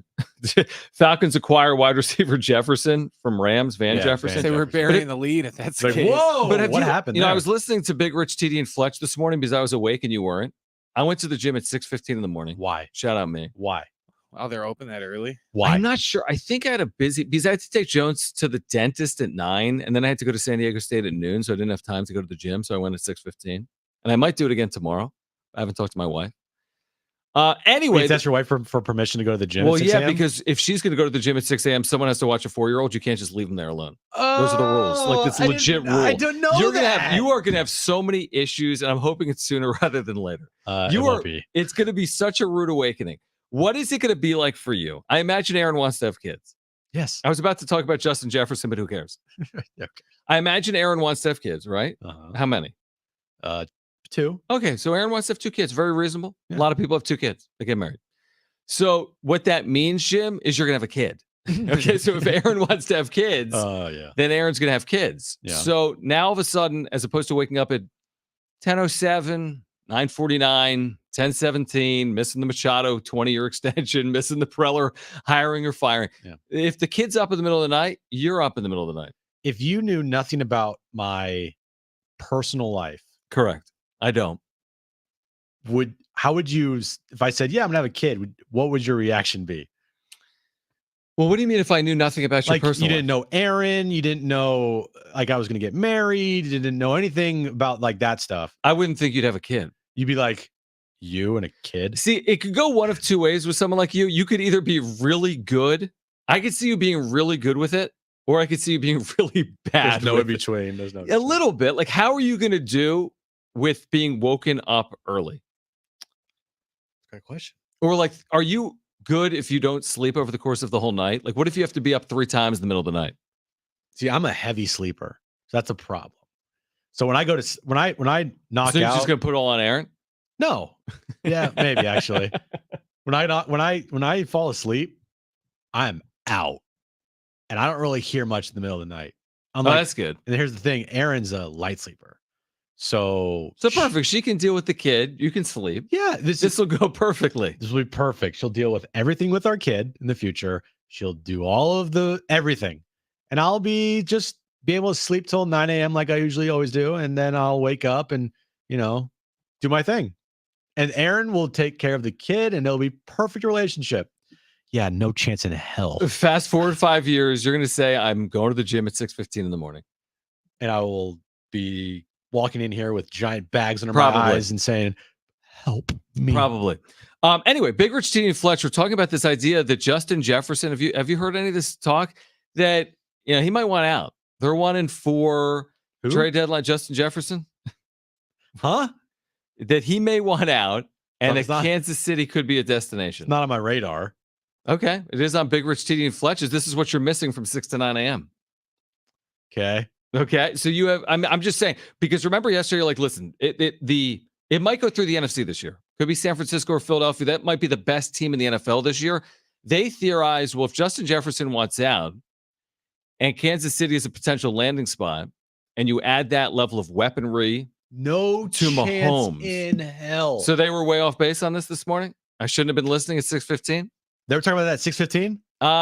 Either 6:15 or 8:45, because I took Joe to the dentist at 8:45. They were talking about it either early or late in the show, but they definitely talked about it today. I think Fletch brought it up. Is it one of those like random rumors off the waiver wire? I'm not really sure, but like, would that scare you as a Niners fan? No, It doesn't scare you. because dude, the Vikings are not going to just be like, you know what? We're 1-4 this year. Let's trade Justin Jefferson. But what if he wants out? Hey, Justin Jefferson, here's the most money ever for a wide receiver. Okay, so he's not going anywhere. Stop, Well, stop. but do the Chiefs need to add a receiver to be the best team in the NFL? I guess is the better question. Or are the Chiefs already the best team in the NFL just based on they've been through the battles? They win more often than not in the postseason. There's You just kind of trust them with Mahomes. there's a better chance that they can go get Devontae Adams. Okay, whatever. That whatever. But do they need to add a piece to be the best team in the NFL? Probably, but So you think right now San Francisco is better than Kansas City? That's the question I'm asking. at this point in Yes. time, I think they have a better defense. The quarterback play obviously is the biggest advantage that the Chiefs have. I think the Niners and the Eagles are better than the Chiefs. Yeah. Wow. All right. What do you guys think? 70470. Start it with team. It's gone final, by the way, in the Twin Cities. The Astros dominant over the Twins in game 3. They now lead that series 2-1. Speaking of best teams in the sport, I mean, Houston is how many wins away? 9 wins away from back-to-back World Series titles. That they look pretty good right now. Like, who's beating the Houston Astros? And on the final day of the year, they happen to win the division. Correct. If it wasn't for the Rangers kind of having a Up and down finish, like Yeah. they would win 6 in a row and then they lose 7 in a row. Like it Mhm. was just a weird finish for the Rangers. The Astros are playing in the wild card round against Tampa Bay Rays on the road, and we're not saying that they wouldn't beat them, but yeah, I would say I think I picked Houston before. Like I got Houston and Atlanta in the World Series this year. Very possible. Very possible, but Houston just has the experience. They have the talent. They have the right mix. They have the right manager. They won it last year. They look good, man. I mean, this offense, you got Jose Abreu today. Signed this. I wanted the Padres to sign Jose Abreu. You did. And then You should be GM. I really shouldn't, actually. I'd be horrible at it. Hits 2 home runs today. For some reason, they keep pitching to Yordan Alvarez. He hits another home run today. They're a juggernaut, man. How about this ridiculous, dumb, stupid, absurd, amazing stat? The Astros are a win away from their 7th consecutive ALCS. Shut up, really? Astros are a win away from their 7th consecutive American League Championship Series. That's one way to make everybody just never have to talk about, Trash cans again. trash That's can. all you game do is ever win. again. Because hey, guess what? We win every single year. The thing with the Dodgers, that's why we always talk about the World Series in 2020. The Dodgers won the World Series 2 or 3 straight years. Then it's like, okay, no one's talking about 2020. True. But when you win 2020, and that's your only World Series title, and in every other year surrounding that and before that, or after that and before that, you guys choke. Well, what's the outlier here? By the way, am I the only one that's bothered by Jeff Passan style tweets? Like the way in which he tweets really bothers me. Why don't you tweet him? Why don't you? Honestly, I tweet him may. right now. I honestly want to I may unfollow him. Why? What's he do? Like he always adds in some like weird editorial like take. Like tonight when they had a 5-0 lead, or was the afternoon, obviously. He said the Astros have hit 2 homers off Sonny Gray. They lead 5-0. they laugh at shadows because there were shadows in the field of play because it was an afternoon game. He's trying to be so cute. They laugh at shit. What kind of tweet is that? Dude, you're so mad at this. I get mad. I've been mad before at Jeff passing tweets, haven't I? I have. I think you have, yeah. Why don't you just tweet him? Send him a DM. Be like, hey, what's the deal? I'm not going to do that. Re-X him and just be like, hey, shadows are no laughing matter. I might. All right, Nick Wright. Where was this? On the Nick Wright. Does he have a show?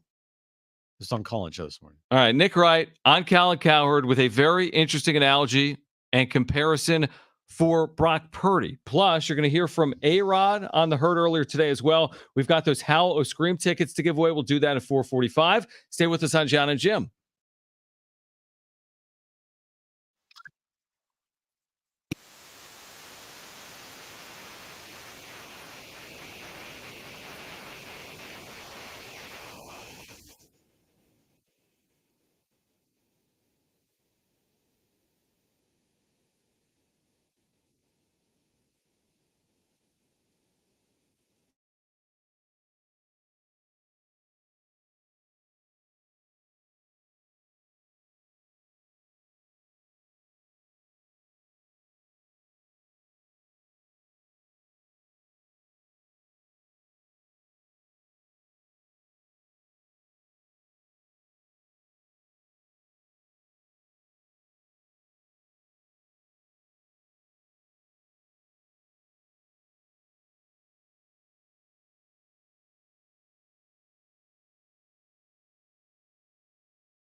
All right, this update. I'm an idiot. This update is brought to you by Mercedes-Benz. It's final in Minnesota. Astros all over the Twins today, 9-1. They take a 2-1 series lead there.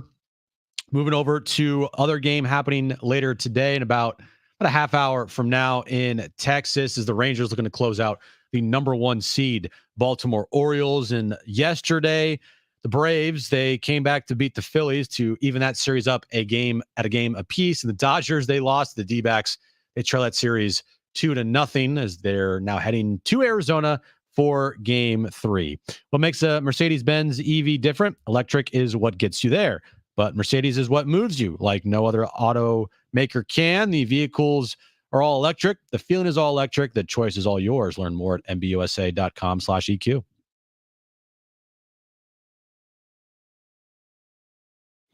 All right, listen to Jon and Jim. That's us. This Thursday, beginning at 3, we'll broadcast live from Mountain West Basketball Media Day. That's in Vegas. You'll hear from Brian Dutcher, Final Four hero Lamont Butler. We'll catch you down to the Aztecs opening tip-off this November. Our coverage of Mountain West Media Day presented by Windmill Farms, the college area's natural grocer. Last time we were in Vegas, Jim, it was hot. It was very hot. That was my takeaway from our last trip to Vegas. It was like 120 degrees. Isn't it like all year in Vegas? It's hot. It's no, either it gets hot or very cold. It gets gets very cold in the wintertime. Yeah, in the winter. I don't know Yeah. what it's supposed to be like this week. Not 120, I wouldn't think. It wasn't like last year, the temperatures were like down in like the 20s. It was a very cold. In the winter. In the winter, yeah. Well, hopefully not when we're there. Brent's looking it up. What's the temperature this week in Las I'm sure Vegas? it's probably good. It's fall. It's not like wintertime. It's going to be fine. Okay, it's going to be fine, Jim tells me.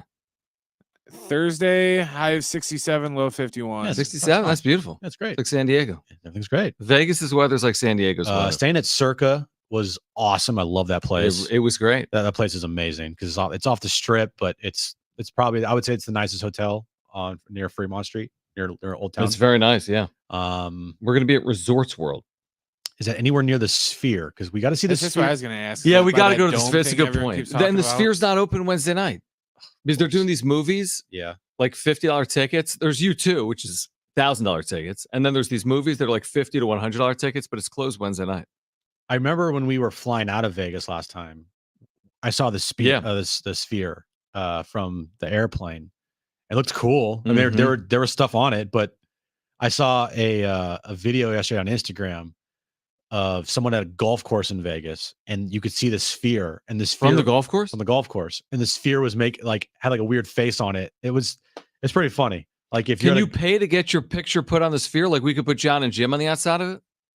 Like $25, you get like 10 seconds on the thing? Oh yeah, I'm sure it's $25. $20, yeah. $20, you get your picture on the outside of it. Anything more than $20, I don't know if they're gonna. Can you like do hashtag 20 Sphere bucks a second. and they put it up? It should. Do they do tours? I don't know, John. Well, we should go to You have a sphere.com. computer in front of you. You do too. I know, but I'm not like actively asking these questions. You are. You want to see the Sphere though? We need to see it. I think it'd be very cool to see the Sphere. We're just not there for a long period of time. Good point. Nick Wright, Colin Cowherd, Brock Purdy comp. Let's take a listen and react. Here is the thing. You used the Chris Paul comparison, and Chris Broussard has used the John Stockton comparison, similar. And people get mad at me. Maybe he's Mario Chalmers, though. Like, hey, wins a lot of games. Hey, might show up in the finals. But is that because of him? Yeah. Or is that because of LeBron James, Dwayne Wade, Eric Spoelstra, Chris Bosh? I don't know. But he is the point guard. He is distributing. Both of these things can be true. I was wildly impressed by what Brock Purdy did on Sunday. It was, to me, the most impressive game because even if Dallas's defense was a touch overrated by me, it is still an excellent defense. He made some high-level throws. I was very impressed. I thought there were 5 throws he made. I said, damn, that's a really good throw. Also, he has in his career trailed in the fourth quarter for less than 3 minutes. And me wanting to see him in those spots is a fair ask. And this is where people will say, Colin, I'm being unfair to Brock Purdy. I don't think it's unfair. I think it's honest. My opinion on how good Brock Purdy actually is absolutely colored by seeing Jimmy Garoppolo be awful. immediately the moment he leaves Kyle Shanahan. Yeah. Leads the league in picks the moment he leaves Kyle Shanahan. And I had to deal with people yelling at me about Jimmy Garoppolo for years.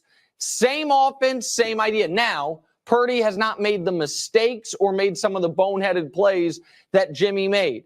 But I am right now, I think both of these things can be true. Brock Purdy has been very impressive, and Brock Purdy also is the 49ers' weakest link. Now, you might say that's because they have no weak links, and maybe that's true. But if they don't make the Super Bowl, I think it will be because they don't get enough out of the quarterback position. That's yet to be seen. And one last thing on Purdy. And listen, Colin, I have a much smaller microphone, literally and figuratively, on the show, like in the medium than you do. So you have a big microphone right on the desk. I need someone with your platform to help push back against this. The Brock Purdy MVP stuff that train can never leave the station. I don't have a lot of rules for league MVPs, but one of them is this. If you're not one of your team's 5 MVPs, you can't be the MVP of the league. If no one would say you're one of the 5 best players on your own team, you can't get the award for the best player in the league. That's what I would ask, please. Yes. Floor is yours. Seems fair. Yeah, fair if you're like a hater on Brock Purdy. First off, the Mario Chalmers comp is the dumbest comp I've ever heard in my entire life. It's pretty dumb. It's very dumb. Mm-hmm. Mario Chalmers had a couple moments with the Heat. Well, he was like a complete complimentary bench piece, right? The complete complimentary. Yeah, he was Richard Jefferson's bench buddy. He just completely complimentary. Yeah, he wasn't John Stockton. How are we comparing Mario Chalmers to Brock Purdy? To Brock Purdy. Like, shut up. It doesn't make sense. You're just hating. That's the first sign that you're just a hater. Number 2, the notion that Brock Purdy's the Niners' weakest link. I don't think I can agree with that either, because if he's their weakest link, he's had like subpar games. Okay. He's not had he has not played like he did on Sunday every single game of his career. He's had games like he did earlier this year with the Rams. He had like 200 plus yards. He didn't have any turnovers. That's not really a weak link to me. A weak link is a guy that is making mistakes and doing things that cost your team, and he's not doing anything to cost their team wins. He might eventually, because to keep this up for his entire career, highly unlikely. No doubt. He's gonna have a couple games where he's gonna make mistakes, and he's a human being. Yeah, he's gonna have opportunities to right those mistakes. He's the quarterback of the team, like the most important position out there. And the whole he hasn't shown it because he hasn't been trailing in any fourth quarter. Is that his fault that he's beating the crap out of every team he plays? That doesn't mean he's Mario Chalmers. What if he is? What if he takes advantage of those opportunities as well? And by the way, the one game which he's referring to that they were trailing was against the Las Vegas Raiders last year. They happened to win that game in overtime. And oh, by the way, Brock Purdy, if you look at his numbers that day, was a big reason why they won. Like, the defense did not play well in that game. I forget who the quarterback was for the Raiders. It was some rookie, just completely lit up the Niners defense. Brock Purdy was a huge reason why they won that game. So what if he hasn't played in many games when they're trailing in the fourth quarter? That should be a testament to why Brock Purdy's been good. Yeah, I'm with you. I don't really fully understand the hate when he's done everything anyone could possibly ask of him. And then they give credit to others like, well, it's Kyle Shanahan's system. It's Christian McCaffrey's offense. It's the weapons he has. It's Debo. Yeah, it's right. It's like, but he doesn't deserve any of that credit. It all goes elsewhere. Now, Jimmy, when he was the Niners, his best year was 2019 when they went to the Super Bowl. Sure. Okay. He has some of the worst postseason stats you'll ever see from a quarterback. He is god awful in the postseason. There's a reason why Kyle Shanahan only allowed him to throw like 8 times in 2019 or whatever it was in the postseason, because he did not trust Jimmy. Jimmy, yes, by default, the system helped him, but he also made some of the dumbest, stupidest mistakes that you'll ever see. And it happened all the time. He was always every good for one of them in a close game. Always. It was always, when's the interception over the middle happening? That hasn't happened with Brock Purdy. Right. Not saying it won't happen with Brock Purdy, But as of right now, it hasn't. He is not making the same mistakes that Jimmy made. And it's not fair. I mean, he can't be judged on any. You take nothing away from him getting hurt against Philadelphia. That has nothing to do with him. No. So you can't be critical of really anything he's done. Like, how can you be critical? Now, if you want to say he's not going to be the league's MVP, okay. But has he thrown a pick? No. He hasn't thrown a pick. The team's 5-0. Mhm. He's the quarterback. And So he's not going to be in the really conversation? good. He's doing things that aren't dink and dunk. He's not giving it to Debo in the backfield and letting Debo go for 50 yards, and it looks on the stat sheet like Brock Purdy had a 50-yard completion to Debo. He's leads the league, or I think he's second behind Tua in yards per attempt. That tells you watch the games, he's throwing the ball down the field. Mm-hmm. And then finally, the MVP discussion. Brock Purdy, I would say right now, if you look at the best 5 players on the 49ers that are who are playing the best football on the 49ers, Chris McCaffrey, Brock Purdy's up there. He's in the top 5. Okay. And you have a couple guys on defense, Fred Warner. You could say Brandon Ayuk.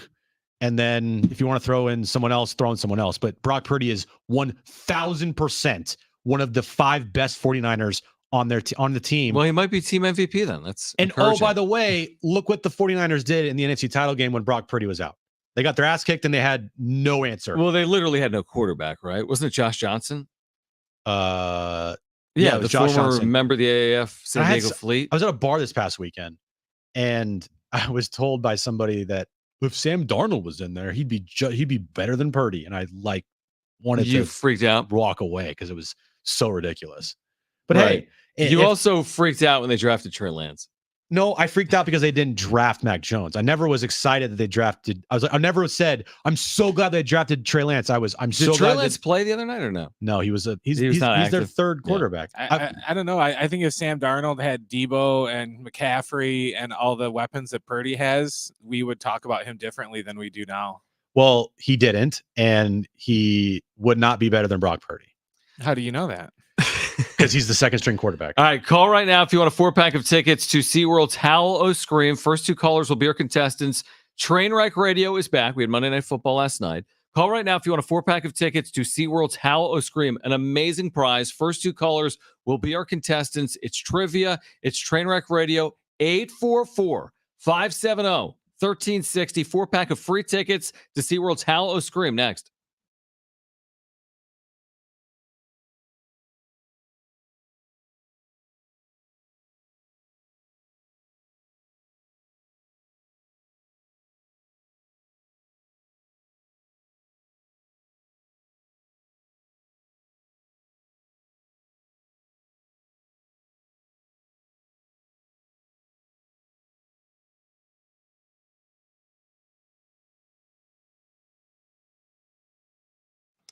Hey guys, what's going on? It is Schaefer again, and we've been telling you all about Windmill Farms, the college area's natural grocer. They've got you covered for all your game day needs, also your work day needs. They've got organic farm fresh produce and meats, an amazing beer selection, kombucha selection, craft beers. They've got the full deli with award-winning sandwiches I've been telling you about. Your 8th sandwich is free with a sandwich card, all right? They keep their prices really low. They do as much as they possibly can to keep those sandwich prices low, and they're using fresh, high-quality ingredients. So you need to check them out during your work day or your work week. Get that 8th sandwich free with a sandwich card. They're centrally located right off Del Cerro Boulevard, across the freeway from Montezuma Mesa. Windmill Farms is family-owned. They've been serving the San Diego area for 20 years. So pick up, again, your produce there. Pick up your beer there. Pick up your deli food there. Visit windmillfarmsmarket.com. You'll see their weekly specials. Again, windmillfarmsmarket.com. And remember, shop local. Shop at Windmill Farms.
In 10 days, the San Diego MLS team will announce its official name, and I want to say color scheme. Is that right? They're going to announce their colors. They are announcing their official name October 20th. This is at Snapdragon Stadium. You want me to read the press release? Yeah, you have. Are they announcing their colors? Hold on. Yeah. Stand by. What color the soccer McFooty face is going to be wearing? That's the question that I think we're going to find out October 20th. Snapdragon Stadium. So this is the press release. San Diego MLS to unveil name, crest, and brand identity. Oh, crest. During Soccer Fan Festival on Friday, October 20th at Snapdragon Stadium. So logo. Yeah. Full crest. Full crest, name and crest, and the identity of the team. So we're going to see colors. We won't see a kit, I don't feel like. What does identity of the team mean? I'm guessing colors is identity. Crest is like logo. Yeah. Identity, I think, would be like color scheme. And name is name. Like, is it San Diego FC? FC San Diego. So it says we invite you to attend the San Diego MLS brand reveal festival Friday, October 20th at Snapdragon Stadium. On Thrive Lot South. Where's that? It's right outside Snapdragon Stadium. The moment will include the unveiling of our club's name, crest, and brand identity during a soccer fan fest that will feature live entertainment, interactive fan zone, and one-of-a-kind unveil of our club marks in front of thousands of fans. Doors open at 6 p.m. Yeah, I think you need tickets, though. Club's presentation reveal begins at 7:30. Yeah, I think you need tickets. I don't think you can just show up. It was interesting. It says who's going to be there. Yeah. And I'm like, wait, there's a name missing. Who?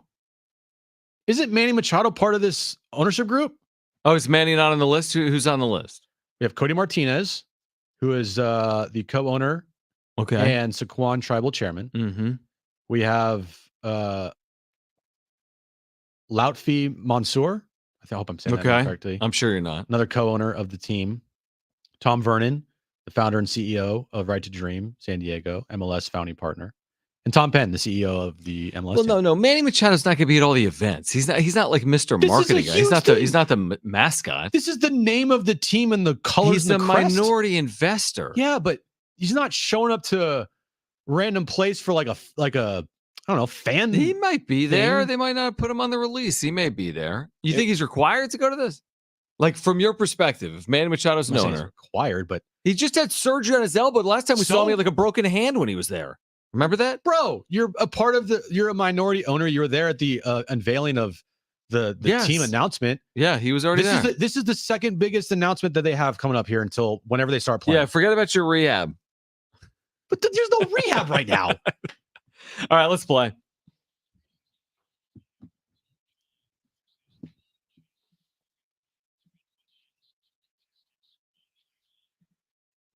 Three questions, two contestants, one lifeline. Today's two contestants, we have Ed and John. Ed, you called in first. You have your choice of John or Jim. Who do you want to go with? I'll go with John today. All right, thank you, Ed. Yeah, let's do it. That means John gets me. John gets Jim. John gets Jim. All right, John? All right, sound good. All right, Brent, what's the question of the day? All right, guys. Last night, the Raiders beat the Packers in Vegas on Monday Night Football. Today's question: can you name any of the 8 head coaches of the Raiders? The last 8. So we're looking for any of the last 8 head coaches of the Raiders. Oh boy. Okay. John, you are up first. What is your first guess? You do have your lifeline if you choose to use it. John Gruden. John Gruden. Is he on the list? Bing. Is he within the last 8? He is. He is. He's the previous head coach. Ed, you are up next. Actually, he's not. Oh, excuse me. All right. You're up next, Ed. What is your first guess? You do have your lifeline if you choose to use it. Can I use Josh McDaniels? You may. You may use Josh McDaniels. Do you think he's in the last 8? He is. He is. He's actually the current head coach. Right. Back to you, John. What is your next guess? You do have your lifeline if you choose to use it. I'll take a lifeline. Oh man, I have the person in my head. I can't think of the stupid name. So you just see like a human being in your head? Yes, I see him. The last 8 Raiders head coaches. I don't know the first name, but his last name is Callahan. Okay. So John, you take Callahan. Callahan, their head coach, Callahan. Callahan. That name is familiar, so I'll roll with it. All right. Bill Callahan. Wow. Oh, Callahan is not on the list. Now, did he It need the was full Bill. name? Yeah, it was Bill Callahan, but he's not on the list. He's like, Oh, that's 2002, Jim. Come on, Jim. Wow, Clean it I'm up. such an idiot. You really are. All right. Oh no! What? What am I doing? I'm so sorry, John. Al Davis, Ed, a chance to take the lead? John Madden. Art Right. Shell. I don't care about the Raiders. Apparently. What about Jack Del Rio? Jack Del Rio. Great name. Wow. Correct answer here because Jim screwed you over. Yeah, I did. I'm sorry about that, John. But what's your It's final? Good God. Was Norv Turner there at one point? Norv Turner for the tie. That's your answer, Norv Turner? Yeah, I'm going to roll with it. Norv Turner is not on the list. Ed, congratulations. The last head coach, Brent reminded me, is it Rick or Rich Bisaccia? It's Rich. Rich Bisaccia. Yeah. And Norv Turner was there, but he was there in 04. So him and Bill So Callahan it's were funny like you said 20 Art years Shell. ago. Art Shell's not one of the last 8 head coaches of the Raiders. Oh, Hugh Jackson. No. Hugh Jackson. Art Shell was 1989, John. No, but he was a head coach again. He had 2 stints. Right? Art Shell had 2 stints as Raiders head I coach. think he did. He was there in the 2000s. I know he was. He was there 99 or 8. Yeah. Okay. Yeah, he was there in Okay. 06 too. All right. Thank you. Okay. Congratulations to Ed. Who else is on this list?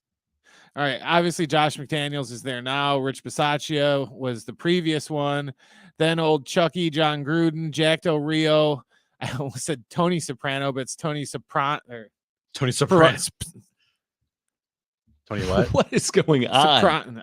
No, I'm Serrano? no, it's not. I'm not going to say it because my brain wants to say Tony Soprano. It's Okay. SP. It's Sperano. yes. Thank you, Jim. But my brain won't let me not say Tony Soprano. Okay. Then Dennis Allen, Hugh Jackson, and number 8 was Tom Cable. Tom Cable. Tom freaking Cable. I was And surprised. who did Lane- Jim say? Bart Starr or something? I don't know. I was surprised nobody Bill said Lane Callahan. Kiffin either. Oh, He would have been 8, not the 9th. All right, Ed, congratulations. You've won a 4-pack of tickets to SeaWorld Howl O Scream. New twists, turns, and special effects are lurking around every corner with 5 terror-filled houses, 10 scare zones and haunts, and death-defying drops with rides after dark. The screamiest event of the season is now at SeaWorld San Diego's Howl O Scream through October 31st on select nights. For more information, visit SeaWorldSanDiego.com. All right, A-Rod weighs in on Clayton Kershaw's postseason struggles. You'll hear from A-Rod on the other side, plus still ahead, Jim's back page. Hour 3 of Jon and Jim is next. Stay with us.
All right, this update is brought to you by Staples Stores. Major League Baseball playoffs today. The Houston Astros beat up on the Minnesota Twins 9-1. They now have a 2-1 series lead in the best of 5 series there. Rangers and Orioles about to get underway in Texas as the Rangers are looking to sweep the Orioles and move on to the ALCS. Other games last night, Braves evened up their series with the Phillies at 1 game apiece. And Dodgers, they lost to the Diamondbacks. Diamondbacks now have a commanding 2-0 series lead. That series now goes back to Arizona. At Staples, you can count on every print project being perfect and now get $50 off your print order of $150 or more. Offer ends 10/14. Exclusions and restrictions apply.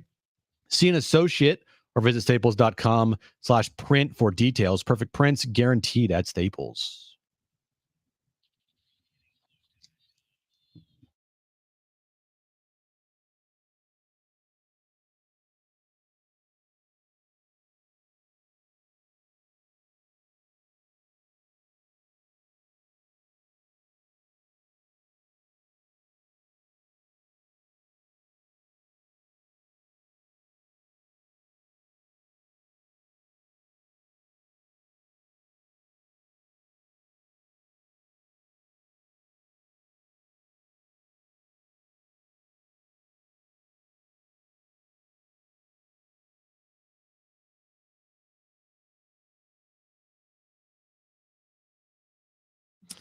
All right, San Diego and Southern California, what's going on? This is hour 3 of Jon and Jim. We're with you until 6 o'clock tonight. By the way, programming note, we'll be in Vegas Thursday, Mountain West Media Day.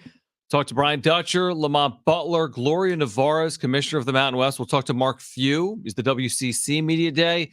It's also on Thursday. San Diego State plays Gonzaga this season up in Spokane. Mark Few will join us, so make sure to join us all day. Thursday, we'll broadcast from Resorts World. There is an S. It's Resorts World in Las Vegas. Are you looking forward to checking out Resorts World? Can't wait. I am too. Okay, because you want to get to this text where you got ripped or no? Well, before that, yeah, I have a problem. Yeah, it's that you're trying to order things on Amazon Prime Day during the show. During breaks. And the show, but yeah. But during breaks. So you're up to like, your card is up to what? Like $1,000? I am right now, I have 16 items in my cart. Jeez. So total bill would be? Guess the total bill right now. You said earlier, it was like $800. Brent? Well, before you said it was like 6 or something, 7. so Yeah. you've added 3 more items, so $785. I'll say 800. 871. Jeez, are you really going to drop $1,000 tonight? Do you need all these things? You're about to get married. You don't need a toaster. Hold off. Hold the line. You'll get a toaster at the wedding. Do you really need knives? Hold the line. Just buy Lunchables. Dude, we're going to be in this place for, what is it? Like 5.5 months before our wedding? No, we're not waiting. Eat out. That's even worse. True. You need you need 16 things to move? So I do. Okay. We don't have much. Apparently. All of our stuff is our roommates. Okay. And so there are things that, like, little things that we need that you never think about. Okay. Like, this is going to sound stupid, but we need it. A kitchen cutting board. So that's something that I need. A kitchen cutting board? Also, just cut on the counter. Also, what you need is a shower curtain. No, you don't. Yeah, you do. You guys know each other. What's going to happen? The water's going to get on the floor? Also, we have things in here like towels. First of all, you should not be buying a shower curtain on Amazon Prime Day. What is it, $1? I can get it for $1. I can get it for $15. $15? Is that a deal? Yeah. Okay. What else you have? Also, I have a bathroom towel set. You don't have towels? Bathroom mats. Who are you guys? She wants like new towels, whatever. Wait for the wedding. Also, kitchen they're knives. like $2 at Walmart, right? Kitchen knives. Why do you need knives? Because we don't have any. I never use a knife. Because you never cook. Correct. I don't use it for anything. I cook all the Buy time. Knives. I cook all the time. So I can do everything with a butter knife. I want some like nice chef knives. So that's what I'm getting. I'm doing. How much are those? Are they Ron Popeil or whatever? 3 chef knives are $35. What?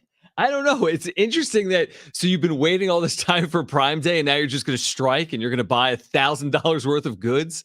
This is what you've been waiting for? A new mid-century modern TV stand.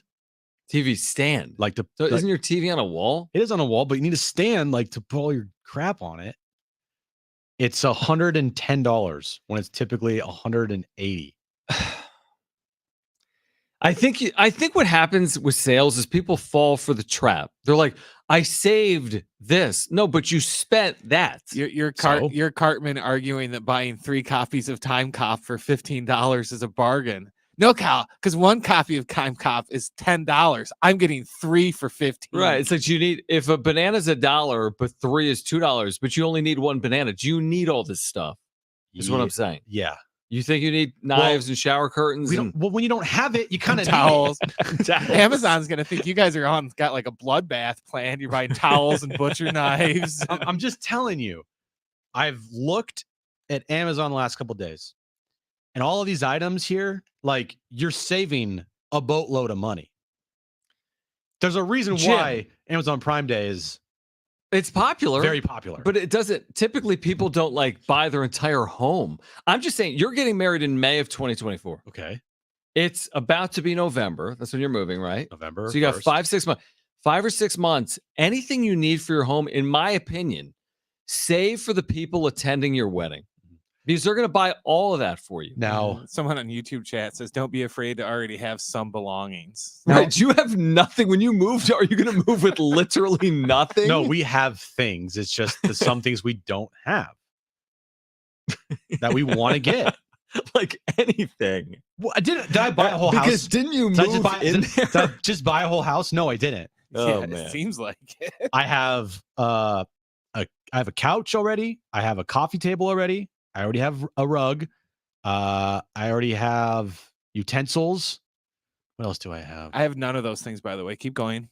I have a bookshelf. That's great. I have things, but dude, you asked. I'm telling you, you might not think it. Yeah.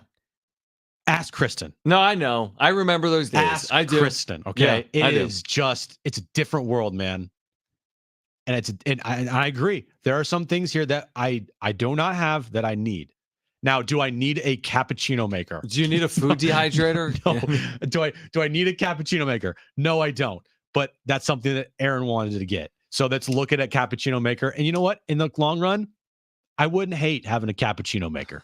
Yeah, in the long run, I wouldn't hate having like a private plane. But that's not even close to a cappuccino maker. A private plane? True. Come on, man. All right, let's go to the phones. Dan wants to weigh in on Jim's knives that he's about to pick up. Okay. Dan, you're on with Jon and Jim. Thanks for calling in. Hey, Jim and everybody. How you guys doing? How you doing, man? Hey, what you're probably getting there for $35 is like prep cook knives. Is it not chef knives? So like come your wedding time, then maybe somebody will get you some chef knives. You know so he's buying knives just as a holdover, Dan, in your opinion, for $35? He's not getting the knives he actually needs. You can get like a Perry knife, a nice chef's Perry knife for $35, but a good chef knife's going to run you about $180, $250. See, Jim, Dan, you're just wasting money. Do you go on Amazon at all? Yeah, I bought those knives before. Don't get the ceramic ones because the paint starts coming off after a while. We don't want to get that ceramic. Take that out of the cart. Thank you, Dan. Well, now my whole Darnay said, "Do you have the Hosmer jersey?" Dude, I got the Hosmer jersey sitting next to the Manny Machado jersey and the Josh Hader jersey. And that's why the cart's like almost $1,000. Right. He has 37 jerseys. And the Mitch Moreland jersey. All right, A-Rod with Colin Cowherd on Clayton Kershaw's legacy. It's secure as one of the top pitchers of his generation or not? Here's A-Rod with the Herd earlier today. There were some comparisons early to Koufax.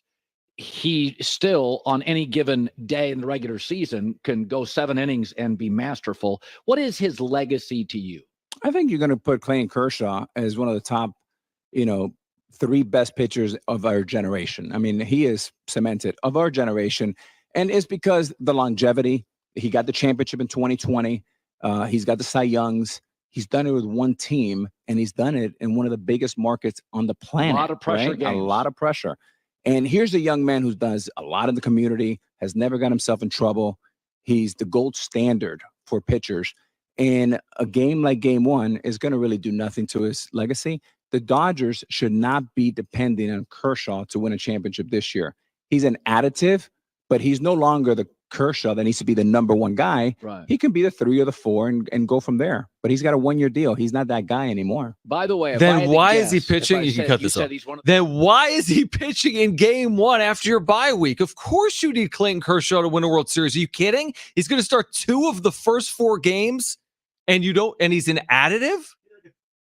Turn your mic. He had like a 2.4 ERA this year. Yes, he did. He's they absolutely need Kershaw. He's not your game 3 in a best of 7. That's the only time you're going to see him starter or game 4 starter. If the Dodgers had a healthy rotation, then okay, Sure, you you could back him argue up. that. Yeah. Like you got Bueller, You got May. Urias. Well, Urias is Well, but if all things, if they thought they had what they would have correct heading into the year, they would have a much better rotation than the one they have currently. Absolutely. But they don't. So Kershaw's now the guy. By the way, I don't know. Like we were talking about the likability factor of A-Rod. Mm-hmm. Kind of like just hearing him talk. Yeah, he sounds Weird. smart, but then he says things that to me aren't I'm like, oh, overly that's smart, but actually that's not really smart. I don't know. The Kershaw legacy, I would say his legacy is, and the Saturday start didn't help him at all. No. And it might not have hurt him to a huge extent because he's always known as a bad postseason pitcher. He is always going to be known as a guy that can never come up clutch in the postseason. Okay. And he's like the Peyton Manning of baseball. Now, Peyton Manning ended up kind of rewriting that a little bit when he won in Denver and not Denver, but Indianapolis. Yeah. And then he won again. And he has 2 Super Bowl rings. So we don't ever really talk about that much anymore. But Kershaw's only World Series ring is in a fake year. And he's going to be known unless he wins a World Series again in a regular season and is a big part of it as a guy who choked in the postseason. But you notice what's happening now? Like A-Rod's like, he's the top 3 pitcher of his generation. Hold on, to Colin's point, when he came up 5 years in, he was Sandy Koufax of the 2000s. Mm-hmm. And now all of a sudden, well, actually, no, he's not even the best pitcher of his generation. Not like it's easy, but you can't be, and I've been making this point repeatedly, you can't be the best pitcher of your generation with these types of postseason struggles. And you might say, well, John, hold on. Shohei Ohtani hasn't even been in the postseason.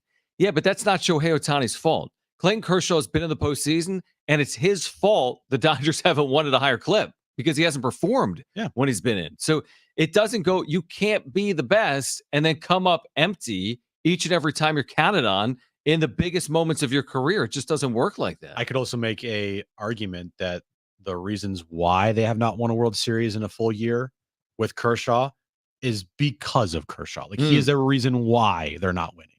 He's not a reason because they're winning. He's been a reason majority of the time why they have choked in the postseason as a team and not come up big, because when they needed Kershaw the most, he did not come through. So earlier today, we had this conversation about Padres 2024 expectations, because heading into 2023, everyone's expectations were through the roof. There were literally 100,000 people at FanFest. The Padres players were talking about who are we going to beat in the World Series and in how many games. Oh, and of course, they fall flat and they win 82 games. And they were fortunate to do it because they won 14-2 in their last 16 games. I think falling flat is kind. Well, they fell flat. I mean, what did they do? Fell on their face. Yeah. Okay. But then you said earlier that despite what happened in 2023, the expectations for the organization and Padres fans should be World Series in 2024. Yeah. I said, no, not so fast. I watched 2023. They're cutting their payroll. They were 11 games under 500 in September. The team I saw in 2023, barring a massive overhaul of everything, is unlikely to be World Series caliber in 2024. So I don't know where Padres fans land on that. 844-570-1360. Are you treating 2024 like World Series or bust, which is how a lot of people treated 2023, or not? I'd say this. Get into the postseason and you've got a shot like all these teams. But I'm not going into next year, and I don't know what's going to happen. They're going to have changes, obviously. But I'm not going into next year thinking this is going to be the most dominant team in the National League. This past season was the closest I've felt for like a World Series or bust feeling. Mm-hmm. I might have said that it was World Series or bust just because I think you did. Of the NLCS run and then the money that you spent in the offseason, and you look at the roster on paper, you're like, I mean, guys, you're talking a big game here. Let's back it up. You got World Series aspirations. It felt like World Series or bust, honestly. Mm-hmm. It's still going forward for me, maybe not to the World Series or bust extent, but it's still like, hey, if they don't win the World Series or don't get to the World Series, like that's disappointment with the core that they have and the payroll they have. I'm not going to be satisfied. I don't think Padres fans should be satisfied either. This is supposed to be the decade of the Padres. We talk about it all the time. Yep.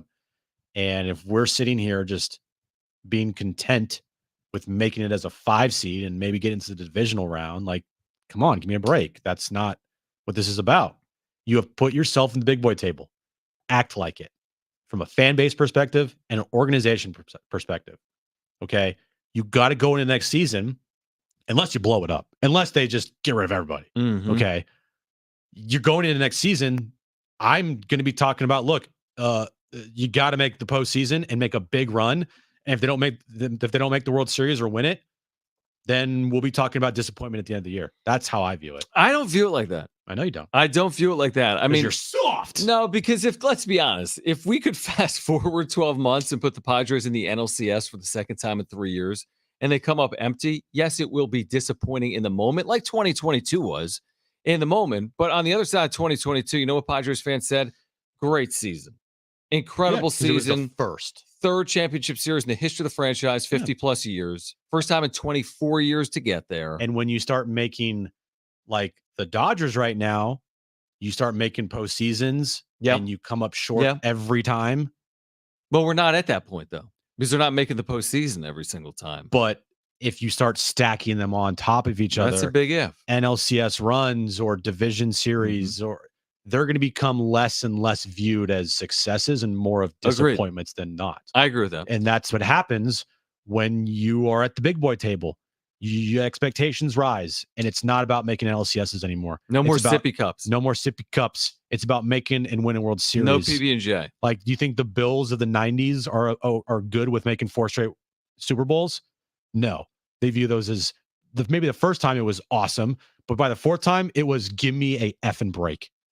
Yeah, a little bit of a different comp, right? Well, the Padres haven't even been to a World Series since 98. I'm just talking about like what I said about making the postseason year after year, always wanting to give yourself a chance. After a certain amount of time, you're thinking to yourself, yeah, this ain't good enough. And I'm putting that on them right now, is that you make the postseason with the payroll you have and what you have set as an expectation for your franchise. You got to win in a big way. And if you don't do it, then it becomes deemed failures. 844-570-1360. Where do you weigh in? Let's go to Roy on line 2. And Roy, you're on with Jon and Jim, and thanks for calling. Hi, gentlemen. Pleasure to talk to you again. Hope your day's well. Hope you're good. You know what, dudes? I got to tell you, as a Padres fan dealing with this debacle for 55 years, the only accepted season is a World Series championship. That's the bottom line. That's why you go for it. You know, and I agree with you guys. We all drank the Kool-Aid at the beginning of the season. We thought this is the year. We all did. And we had reason to believe that, right? And so here we are. We're at the end of the road. We're looking back. We're doing the autopsy on this season going, what went wrong? But you know what? This ownership has kind of put it out there and just said, he wants to win. Well, put your money where your mouth is what I'm saying. And I'm like you guys. Nothing less than a bona fide effort to win it all is just not good in my book. That's where I feel. Thank you, Roy. Thanks, Roy. All right, Roy's team, Jim.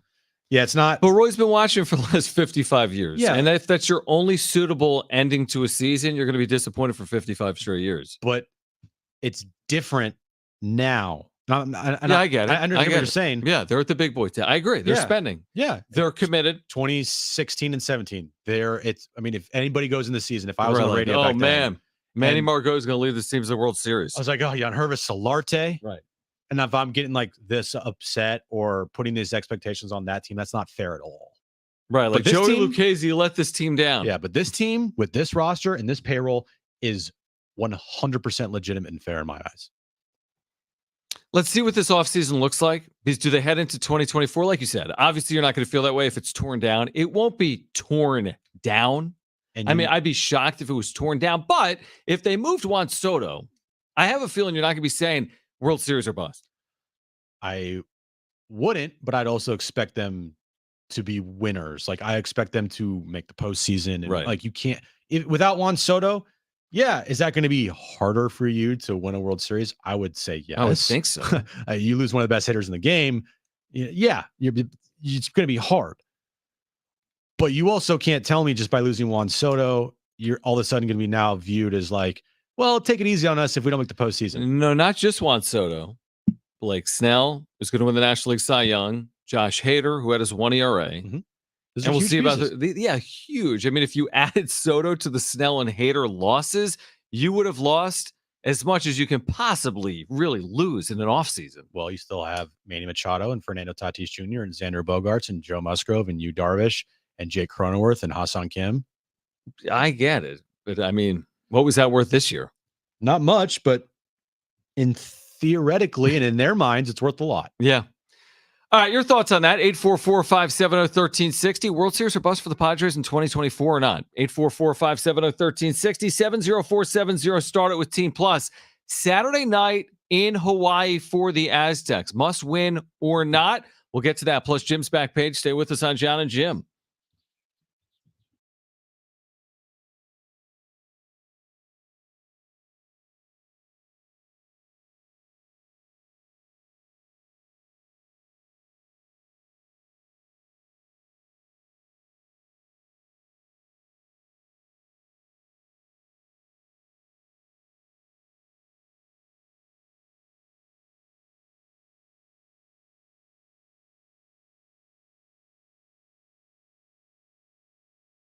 Hey guys, it's Schaefer. I was literally just talking to my wife about this morning. Do you need cash right now to pay off credit cards or do a home improvement? Simple as that. I'm so excited to introduce you to the newest, fastest, easiest way to access the equity in your home. Loan Pronto is here with the revolutionary Express Equity line of credit. It's super simple. It's an amazing program. You can get cash out of your home in as fast as 5 days, less than a week, and you can leave your 3% mortgage intact. Loan Pronto can pull $50, $100, even $200,000 out of your record high home value. That's money you can use right now to pay off those credit cards with their insane rates of like 25% or more. Or you could do a home improvement, maybe add solar panels.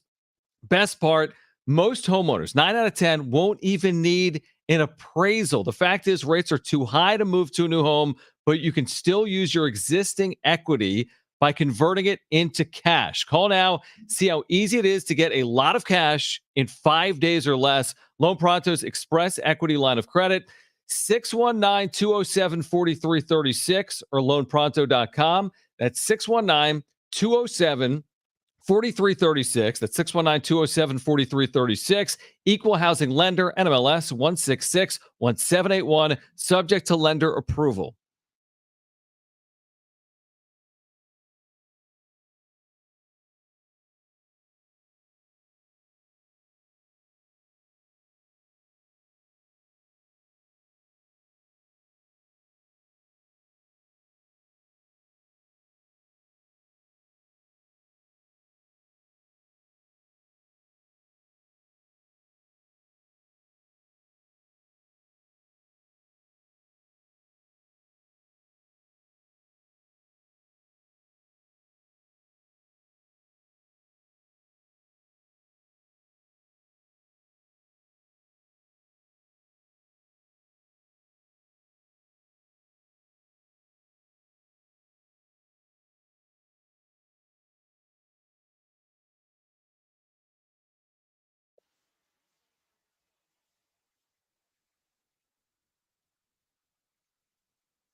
All right, this update is brought to you by Mercedes-Benz. Baseball playoffs underway right now in Arlington, Texas, with the Rangers currently leading the Orioles 1-0 thanks to a Corey Seager home run in the bottom of the first inning. Rangers are looking to sweep the Orioles and move on to the ALCS. Earlier today, Astros beat the Twins 9-1. They have a 2-1 series lead there.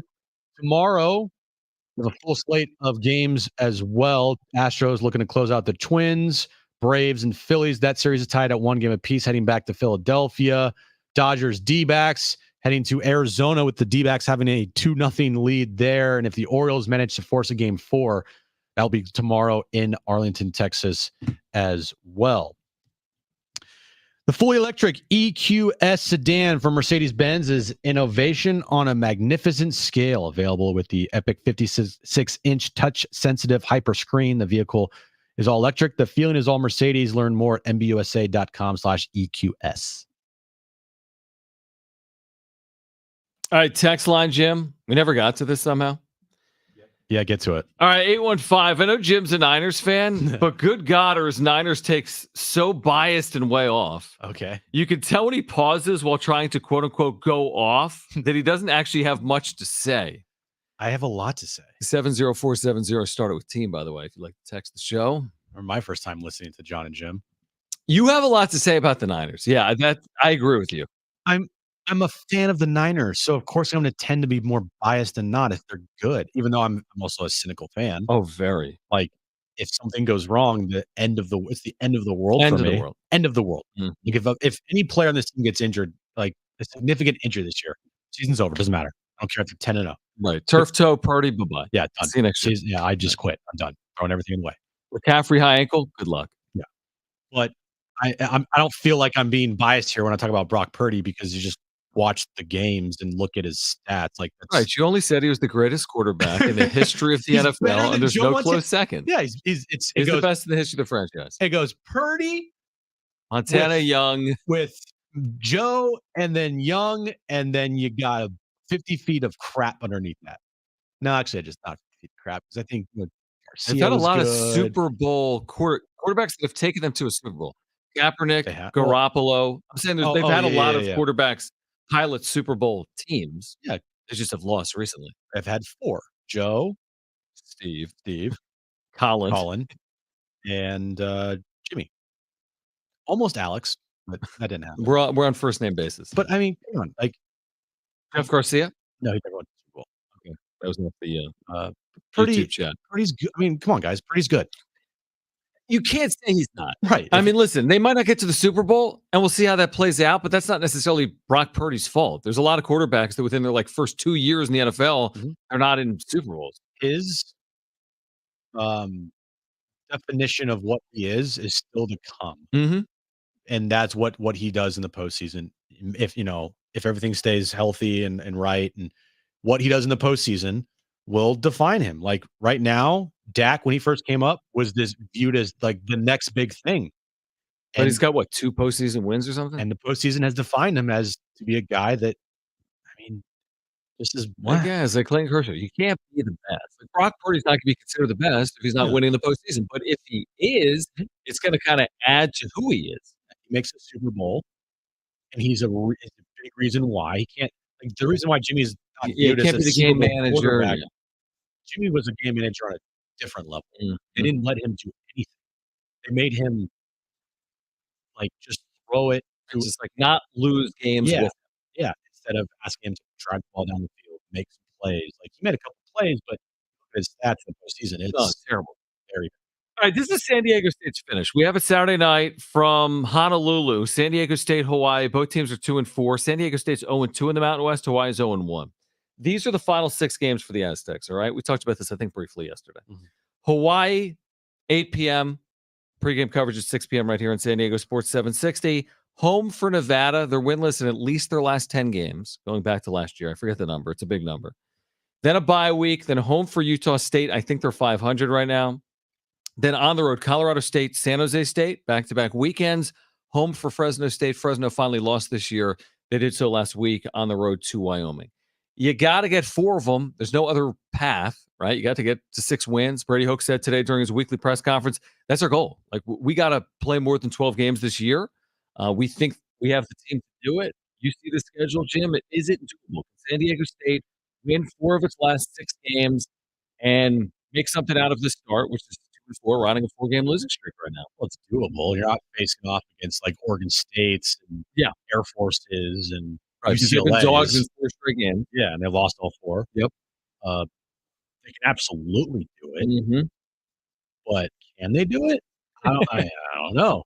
You are as a program right now. You have not looked good progressively over the last 4 games. There's been moments like there was a moment in the Oregon State game where like, okay, and there was a moment in the Boise State game. Oh yeah, there was 0 moments in the Air Force game. Right. But you got to put together a full game of good football. Mm-hmm. You can't have these lapses of turning the ball over and mistakes and Chunk plays on penalties and defense. giving up huge plays on defense, like you said, like missing field goals. They are a sloppy football team. They got to clean it up. A lot to clean up. And I think it would behoove them to have a blowout win on Saturday. Like, just kind of not put all the doubters and haters to silent, because you still be 3-4 in the season and you beat Hawaii. But maybe just from a team psychological standpoint, go out there and just beat the crap out of them. Like, win 30-10. You know, to your point, I would say this was they just need a win. And even I get it. I know what you're gonna say. If they win 10-9, make it up. Yeah. On Saturday, but it's like, it's not at this point. There's no beauty pageant process here. They need to get to 6. It's all that matters. Their last win was September 2nd because they played week 0, and then they won in week 1. And their last win was in week 1. They're coming off a bye week. I'm with you. I'd like to see them play well for 60 minutes. I know they're capable of doing it, and I'd like to see them beat Hawaii handedly. Hopefully, it happens. I think no matter what happens against Hawaii, if they win the game, I think if they beat Hawaii, they're going to be favored, Jim, against Nevada at home. It's lost 10+ games. And if they win that game, they could be favored against Utah State at home, you would think. And all of a sudden, they could be 5-4, but it's all hinging on Hawaii. Saturday night, Honolulu, got to find a way to win that game. The best game of the year was their first game of the year. Definitely. And it wasn't even like anything to write home on. I mean, they won 20-10. Or what is it, 20-13? 13. Sorry. 13. They had the pick 6 negated. Yeah. Ohio scored late. But there was a lot of points in that game where they went long stretches without doing anything on offense. And their defense played well. But like, it still has not, you have not seen even close to a full game of good football from this team yet at all. Mm-hmm. Yeah, I would agree with that. 6 games in, there has not been one game this year. I think Brady would say that. I think he would too. Yeah. I think a lot of players would say it as well. I think the coaching staff would say it. Like, we have not put a full 60 minutes of football together. That we feel good about. Even Idaho State just was. No, that you're right. That Idaho ugly. State game was a 2-score game the whole way. It ended up a 1-score game. They won by 8. So that is something that would behoove them to do. And that's why I say, I know you want to get the win, even if it's 10-9, but I'm looking at it like this team needs to put together a full game of just no penalties, no turnovers. You look good on offense. You're not making stupid mistakes. You're not giving up big chunk plays. You win 35-14. Saturday night, Honolulu, 8 o'clock Pacific. Pregame coverage will begin at 6. By the way, we're less than 4 weeks out from San Diego State basketball. 858 saying, hey, boys, can't wait for San Diego State hoops. I think Jay Powell is going to be a monster. Let's run it back to the Final Four. Again, high expectations are a good thing. You know, Padres have it. Yeah. Aztecs absolutely have it, by the way, football and men's basketball. I mean, this is San Diego State's first 4-game losing streak in 15 years. Yep. What's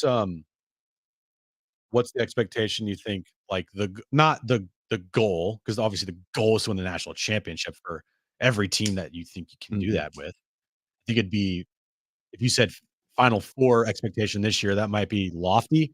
But if you said Sweet 16, would you be okay with that and then roll the dice and see what happens after that? Yeah, Sweet 16 is an amazing year. I mean, it really is. They've done it 3 times in the history of the school. Yeah, 3. That's it. 3, and it was, they've done it 3 times in 13 years, 11, 14, 23. They had 20 taken away from them. Sweet 16 is an amazing year. Like you said, yeah, you would take it, and then whatever happens, happens. Whatever region you're in, whomever you're playing, I think you have to take that. I mean, that's hard. I hate to do a gym fact, but only 16 teams make the Sweet 16.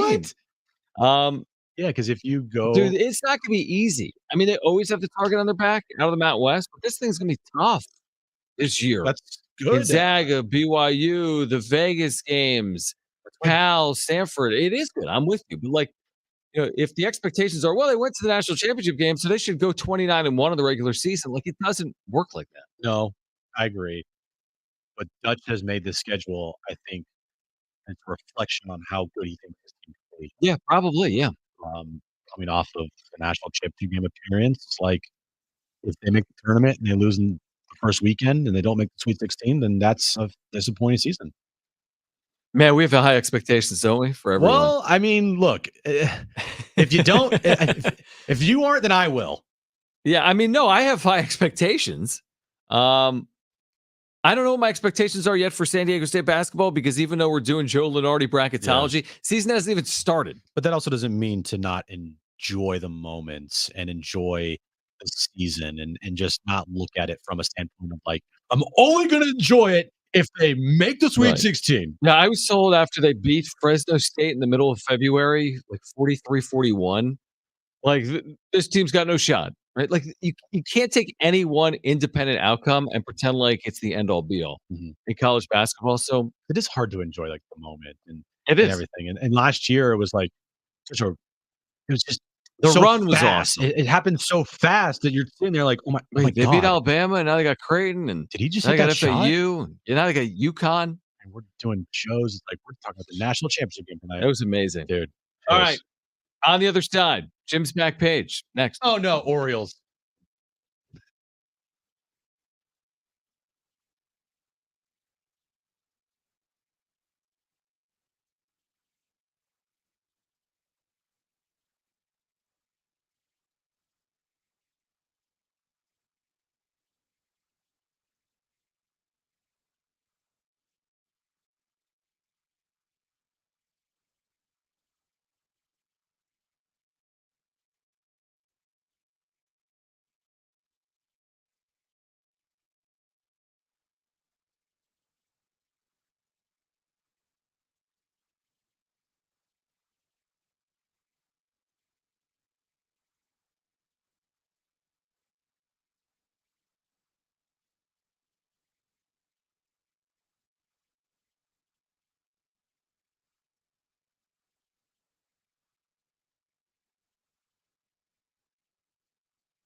All right, an update on the MLB playoffs plus Jim's back page next.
See, the problem with the Major League Baseball postseason is like, now, how do you judge the Orioles season? So, like, it's their best season in forever. They win 100 games, top seed in the American League, and done in 3 games in the ALDS, trailing 6-0 right now in Texas to the Rangers, who are about to be 5-0 in the postseason and in the ALCS. So, like, what do we say about the Orioles in 2023? We say very good season, but I think you can chalk it up to they definitely overachieved. Like they I don't think anybody expected them to win 100 games this year or the AL East at all. I would view it, and I look at this lineup. I'm like, who's in this lineup? In this lineup? Mm-hmm. And maybe it's because I'm naive, and I don't watch any Orioles games. But I mean, come on, there's not many people in this lineup here that you're like star. No, they have one, Adley Rushman, but that's it. Yeah, outside of that, like if I read these last names to you, Westberg, oh yeah, Mullins, Cedric, Hayes, O'Hearn, yeah, Ryan, Mountcastle, Ryan, Santander, mm-hmm. Henderson. Now we do know this name, Brandon Frazier, Adam Frazier, mm-hmm. former Padre. But other than that, you're like, who's pitching tonight for the Orioles? Kramer, Dean Kramer. Oh, Kramer, whatever.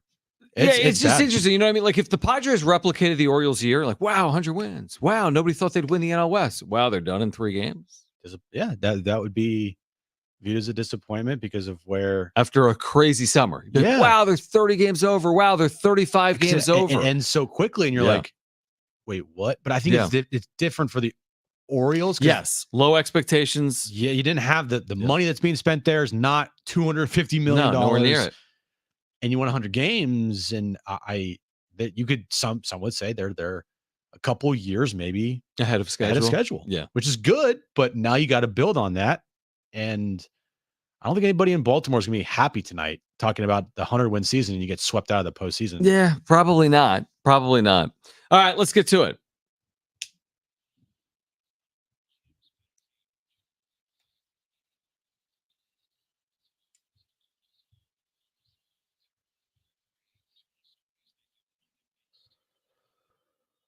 Did you know that California is going to officially ban Skittles and other candies from the state starting in 2027? Yeah, is it because of like a sugar product that's in there or some ingredient? The bill targets food products that contain these substances brominated vegetable oil, So Skittles and what else did you say? potassium bromate, and something in red dye. So what are the products though? Skittles. All I know now is just Skittles. Okay. Oh, here we go. Also, Pez, hot tamales, double bubble gum. I like double bubble Those gum. are also some things that are going to be banned as well, and some citrus soft drinks along with the other stuff. Ban like I can't get them in the state of California. Like, can I travel with them? Can I have Pez in my bag coming from Nevada? I think they just won't be sold anywhere in California. Like you're not going to have any distributors go to anywhere in California anymore. Kind of like Pez. I can't remember last time I had Pez. Really? Yeah. When was the last time you were 4? A while ago. 30 years ago. Okay. Let's start slanging Skittles. Right? Dude, Skittles are good. I think we have Skittles in the machine in our break room. This is Not starting for long. Not for long. This is starting when? Take them all. 2027.